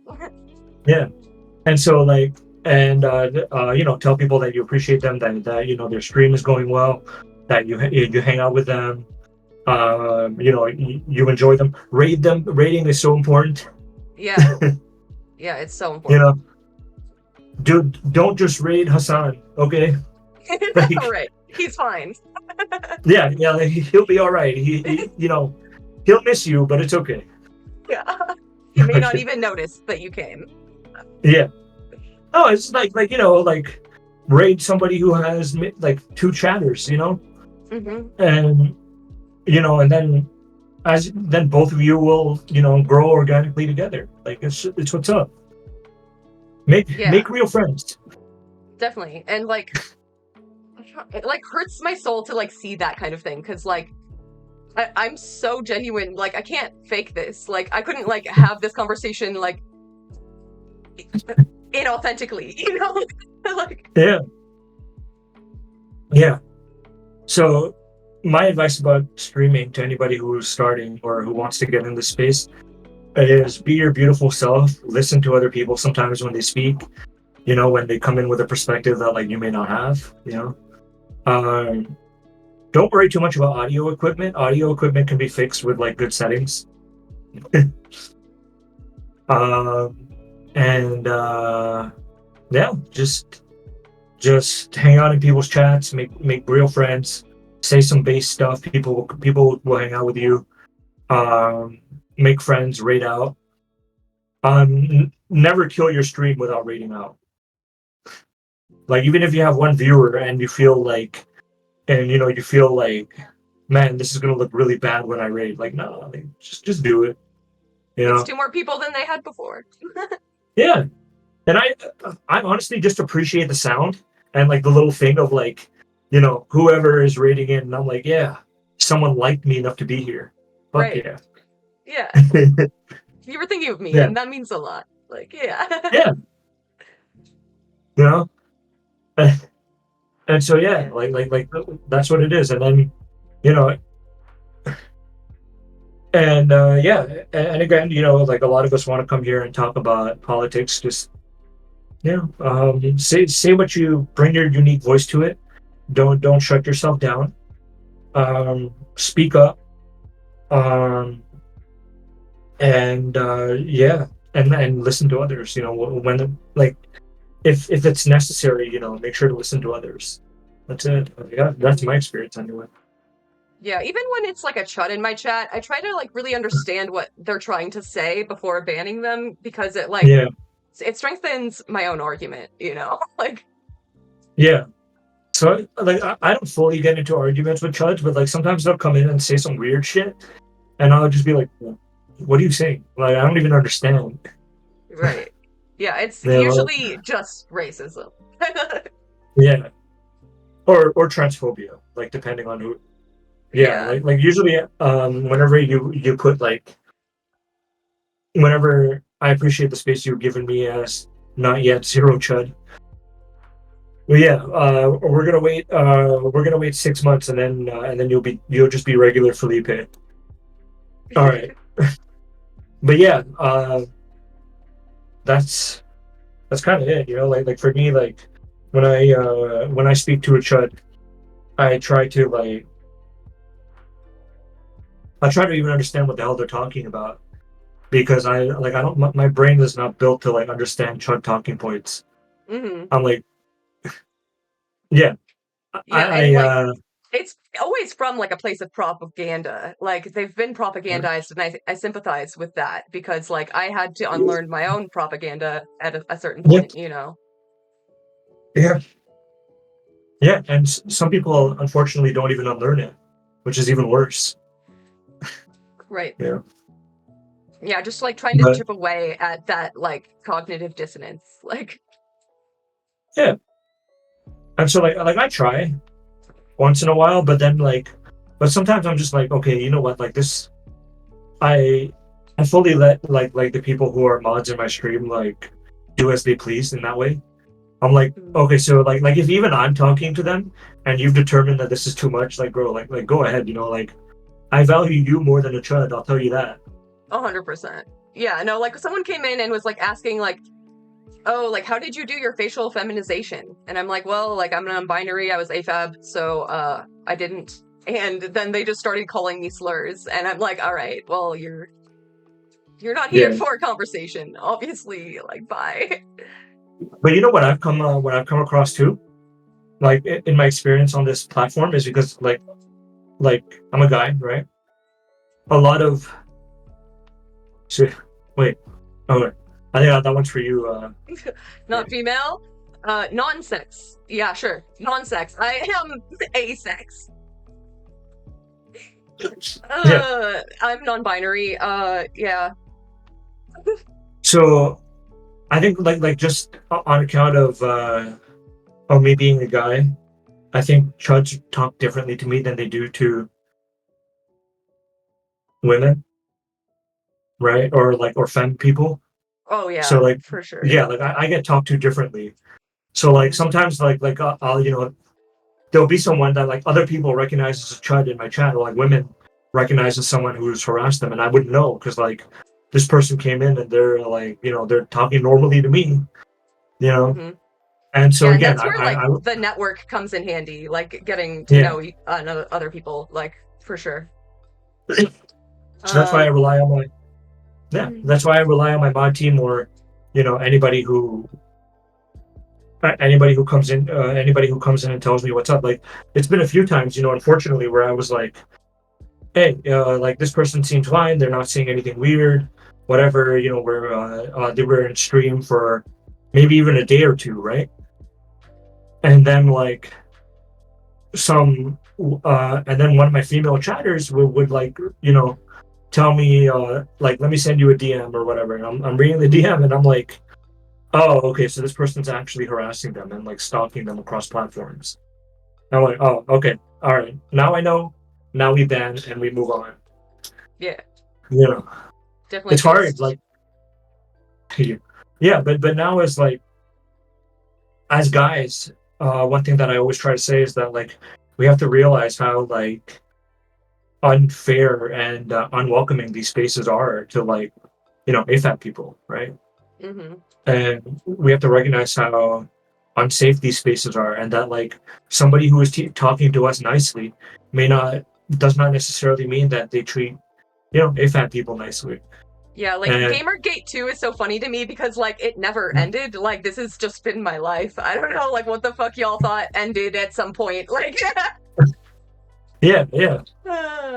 were you born female then switches to non-binary? Well, I was assigned female at birth and realized that I was non-binary recently. So, sure, you could say that. Uh, Yeah. you don't like switch genders, but yeah.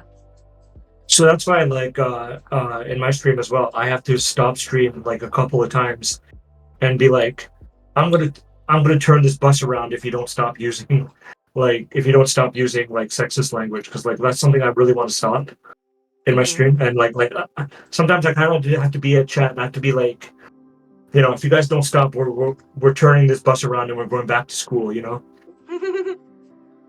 So yeah, like in my Yeah. in my chat, I don't tolerate sexist language coming from men. Even Like, sometimes, like if we're talking about like Palestine, like I encourage my chat to be careful about saying like they them when you're talking about the IOF or Israel. Like be specific about who you're talking about because that is a dog whistle, that kind of thing. no, Bifro, I am not non-binary. I am what you see here. I'm cis. Yeah. Yeah. Sorry. Sorry. You're Yeah. Sorry, lady. Yeah. Yeah. it's okay. Yeah. Um. Yeah. Like I came to the realization that like just because guys feel safe in a space, it doesn't mean that women feel safe in a space. It doesn't mean that AFAB people feel safe in a space. And like that's two entirely different distinctions. Hmm. Yeah, I've reached out to a couple of well, just organically speaking, to like a couple of AFAB is assigned female at birth. But yeah, um, I've had uh, um, I've had conversations with people, and I'm like, you are in these spaces and you're hanging out, but like, do you feel okay? Like, is there like ever a point where you're walking in and things feel safe for you? And the answer that I get most of the time is no. It's like even in the spaces that I am always in, you know, I don't feel like 100% welcome. So like, kind of gotta keep that in mind too. Yeah, it's Uh, like a thing you have to like actively foster. It's not just like a given, you know? are you both sexual? What? I mean, look, that's that's a bit of a You make love with people. uh, Yeah, I have sex. I fuck. yeah. When I learned that sex and gender were separate, I basically instantly realized I was non-binary. Yeah, I got you. Yeah. So I guess like that was just my point, right? Like my point was that in learning how to be a good leftist on Twitch, in learning how to be a good leftist on Twitch, I have to account for the fact that just because guys feel that this is a leftist space doesn't mean that that's how women and non-binary people feel. It's not necessarily how AFAB people feel. You know what I mean? Yeah. What are your tips for like advocating for those spaces to be safer for those groups? Yeah, I put it in my rules. I'm like, if Yeah. you are if you identify as a man, don't use sexist language in my stream. That is the rule for my stream when people click in. You know, it's one of the rules. Sorry. Yeah. Um, I also make sure to like actively stop chat and tell people to stop using words. You know, like Hmm. it's been a few times, even with chatters. Like it can be kind of uncomfortable sometimes because like it's chatters that I've known for like a year or 2 years or whatever, right? Now, like I have to be like, yeah, like you know me. Please stop talking like this. You know, you can say wherever you want to say it, but like I have no control over that. Don't talk like this here. Hmm. So Yeah, I and guess it's just me saying it openly. no, and I appreciate that so much. And like, I try not to use like the B word around you, but I'm sorry if I Yeah, have. Like, no, I no, know that's totally. like a specific thing to you. Um, Well, generally speaking, I just don't like it when AMAB people say it, you know, because like yeah, yeah, that comes with its own trauma of like the way men treat women and talk down to women. Like I'm not gonna police the way women talk to other women. for sure. You know. Um, Yeah. Sorry. Sorry, I just Or blanked what I was gonna say. Oh yeah, Vfro, I am pansexual. I'm attracted to all genders. yeah, and sorry, I meant to say more. Like I'm not gonna police the way AMAB people, sorry, AFAB people speak in general, right? Like that's not my spot.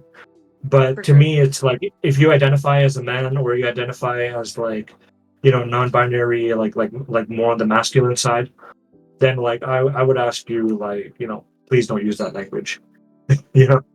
Yeah, I would ask you like what you mean by that, you know, because like it's a real like easy cop out, and like the same thing with like Karen. It's like that's a woman I don't like, and therefore she's a Karen, and that's not what that Yeah, means. And yeah. A yeah, Karen is a woman who specifically calls like the police on black people. right. Like, that's specifically what that means. Hmm. So yeah, like it's Yeah, there's lots but of yeah, like coded misogyny in leftist spaces. Yeah, yeah. I try to call it out when I see it. If it's even coded though, right? Like I could be wrong, but like Yeah, sometimes it's just so out there. for sure. Like it's just like yeah, like you walk in and you see it, it's there.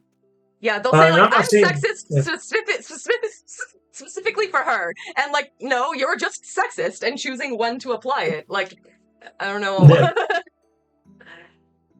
yeah. And so like or so what I've come to realize is that like when you set your boundaries, like people who really care about you and who really care about the message will be here.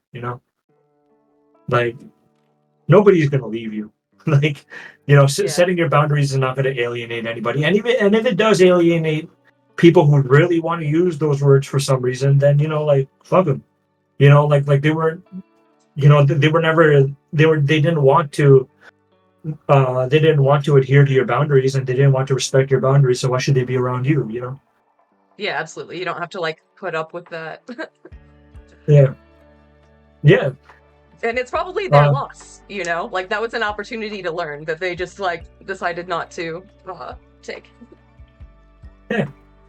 The boundaries help me learn. Yeah, yeah, and like you're in if you're in my stream, like you can pretty much say anything, but like just be within the rules of like of us trying to like maintain a cohesive environment where like one group of people like don't feel like they're just being picked on.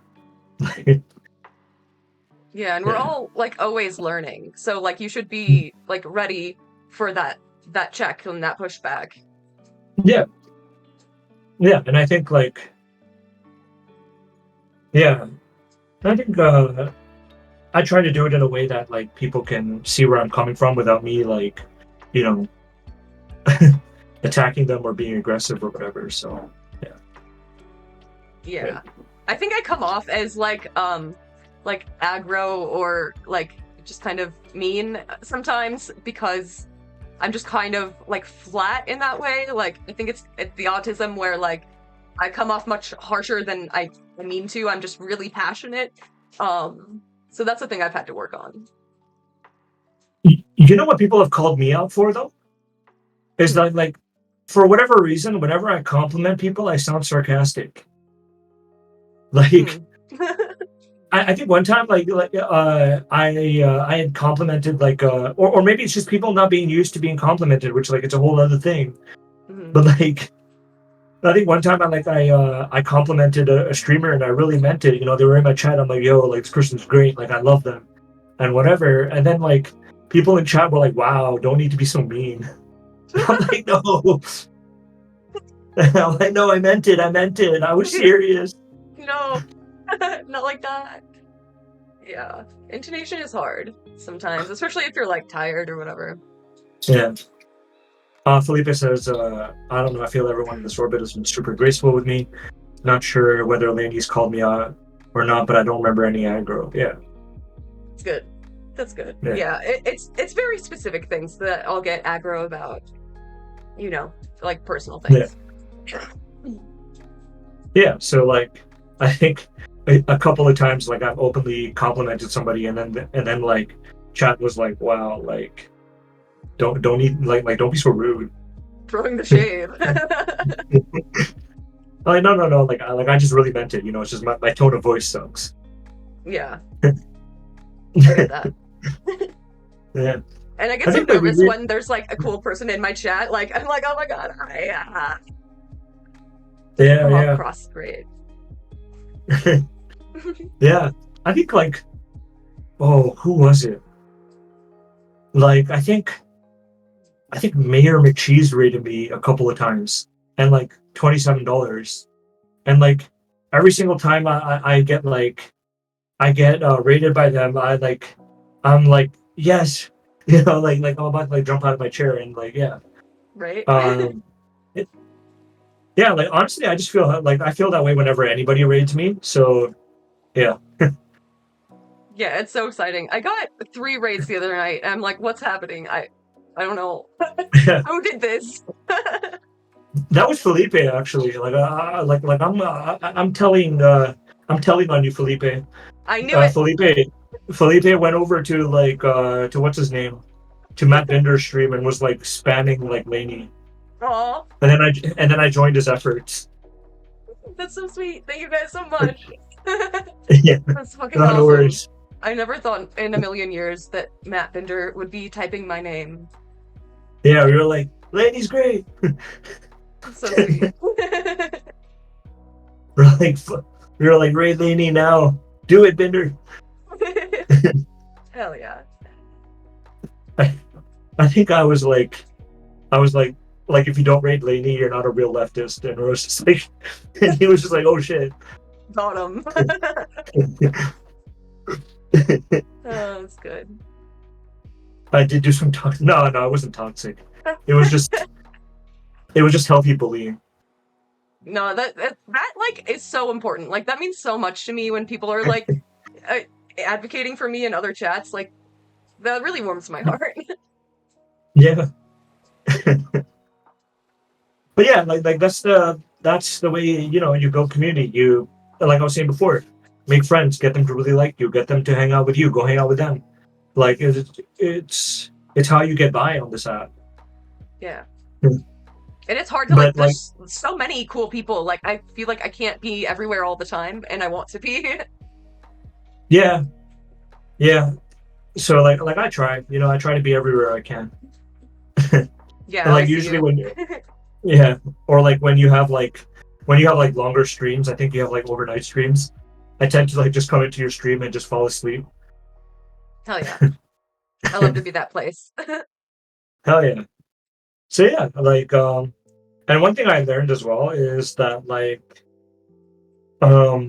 society teaches you that talking about your what you're going through and what you're experiencing is bad and that it pushes people away, but like it really doesn't.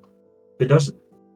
Like sharing who you are and what you're going through actually like makes people get closer to you and it makes people relate to you, right? and Mm-hmm. like what you might have been going through in what your experience looks like in their lives. So yeah, like I think that's something that we have to learn as well. That like nobody cares, you know. We have to unlearn the way society tries to teach us that like nobody cares, nobody's gonna be here for you. You have to deal with it yourself. You don't like you're with friends now. You know, you got people. Mm-hmm. Yeah, the individualism brain rot is it's hard to get past. Yeah. Especially like with like personal things like being vulnerable like that. I feel like I've definitely like grown in that way and like sharing more parts of myself and like like not knowing that people will love me for it, but like knowing that it's going to be okay either way. Felipe, the way I understand it is that having three tabs open is so yeah, your view will only count for the first three tabs, I think, like that you have open. Is the way I understand it. Yeah. Oh, I didn't know that. I Unless thought you it was just like you have to mute the tab, not the actual like the slider on Twitch. yeah. I don't know. No, apparently you can mute the individual streamer, and that'll be fine. That your view is still there. Um, Okay. if you're tapped away, the stream will stop after a bit, maybe. But yeah, you can get Chatterino. Chatterino is what a lot of people use. Like if they want to like stay tabbed up on multiple streams at once, Chatterino is what actually like keeps your view counting throughout the entire like however 20, 30 streams you want to follow or whatever. But yeah, That's good to know. but yeah, I have so yeah. many tabs. But yeah, I think yeah, you're doing a really great job, Lainey. Um, you're very personable, I think, and you've been a good friend, as all of you have been in here as well. Yeah, thank you. And You too. I really look up to you and like oh, the comfy space that you foster. Like that's like really what I try to emulate. thank you, appreciate you. But yeah, like Yeah. um, I it's kind of weird because like I feel like I'm constantly living up. I feel like I don't know. Oh, okay, well, I feel like I'm living up to the standard that you guys set, actually. See, like, Well, we all make each other better. yeah, I think so. And And so, that's yeah, like great. I think you're very much on your road, on your path. Like, you're very easy to like. You're super kind. You're welcoming in your space. I love your content. I love the things you do. And yeah, like I think you're on your way. You're on your way. Thank you. Yeah. Yeah, you too. Fucking Yeah. it's like never like a dull moment. Like you're always like really engaging when I come in. Ah, thank you. Yeah, Yeah. it's like for me, it's because like honestly, my ADHD brain like flies off the handle, and I'm like, the way I see it is that like I don't have a lot of control over sometimes my brain saying like, all right, we need to flip the switch, we need to get moving, and it seems to work so far. Yeah. It's perfect for streaming, honestly. Yeah, like sometimes we're like, you know, so that's why I try to play music a lot. It's so that like I can kind of stay on topic and like you know be there because like I don't want to say something. I don't want to be in chat and in a time where my brain can't handle it. I don't want to be on stream, covering something serious, and then my brain is like trying to like tell me to like, hey, move on. I wait for the time where I'm able to pay attention to the serious topic at hand at like the way it matters, Hmm. and then I do that. Like yeah, It's hard I like for hours too. Like there will be some times that like I'll see a video on another stream and be like, I think I watched this already, but I blacked it out entirely. Even though like I was here reacting to it, I said things probably, and I just it's lost to the mind palace. yeah. And I would also say, like it's thanks to people like you as well, like Lainey. Felipe, Snake has been here for a lot of it actually. Um, I got over my own cultural fear of like showing myself to other people. Like of like showing my own community, my own like culture to other people. Like I think the first time I did it, I think I played like a Bollywood movie in Discord or something, and I was like terrified. I was like, bro, like people are gonna come in and people are gonna be like, what the fuck is this, or like, or are gonna hate on it or whatever. And then like a bunch of people came in and were just like, no, like this is like we vibe with this, we Mhm. like this, That's and awesome. I love Bollywood. yeah, and then like I started playing the Bollywood music on my stream and everything, and like, and I was worried then too. I was like, is the viewership gonna drop? Like what are we doing? Is somebody gonna say like, oh well, because I don't understand the language, I don't like, I'm not gonna watch it. But like, yeah, like I found that a lot of people like stuck with, and like it gave me a lot of courage. Hell yeah. Yeah, That's awesome. And I'm glad they were there to do that. Um, yeah, yeah, I yeah. gotta catch more. Yeah. I think like now is a pretty good place to like end it, and then like you know, um, and then I kind of got to go to bed too.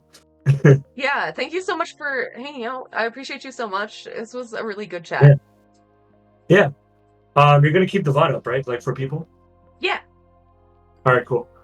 Um, but yeah, Lainey, it was a great chance to come in and talk to you and share experiences with you, share commonalities as well as differences. yeah. So, thank you for being so gracious with your time. Thank you so much too. It was really wonderful getting to know you more, and I hope we can do it again soon. Okay, I'll catch you later. Bye. Bye.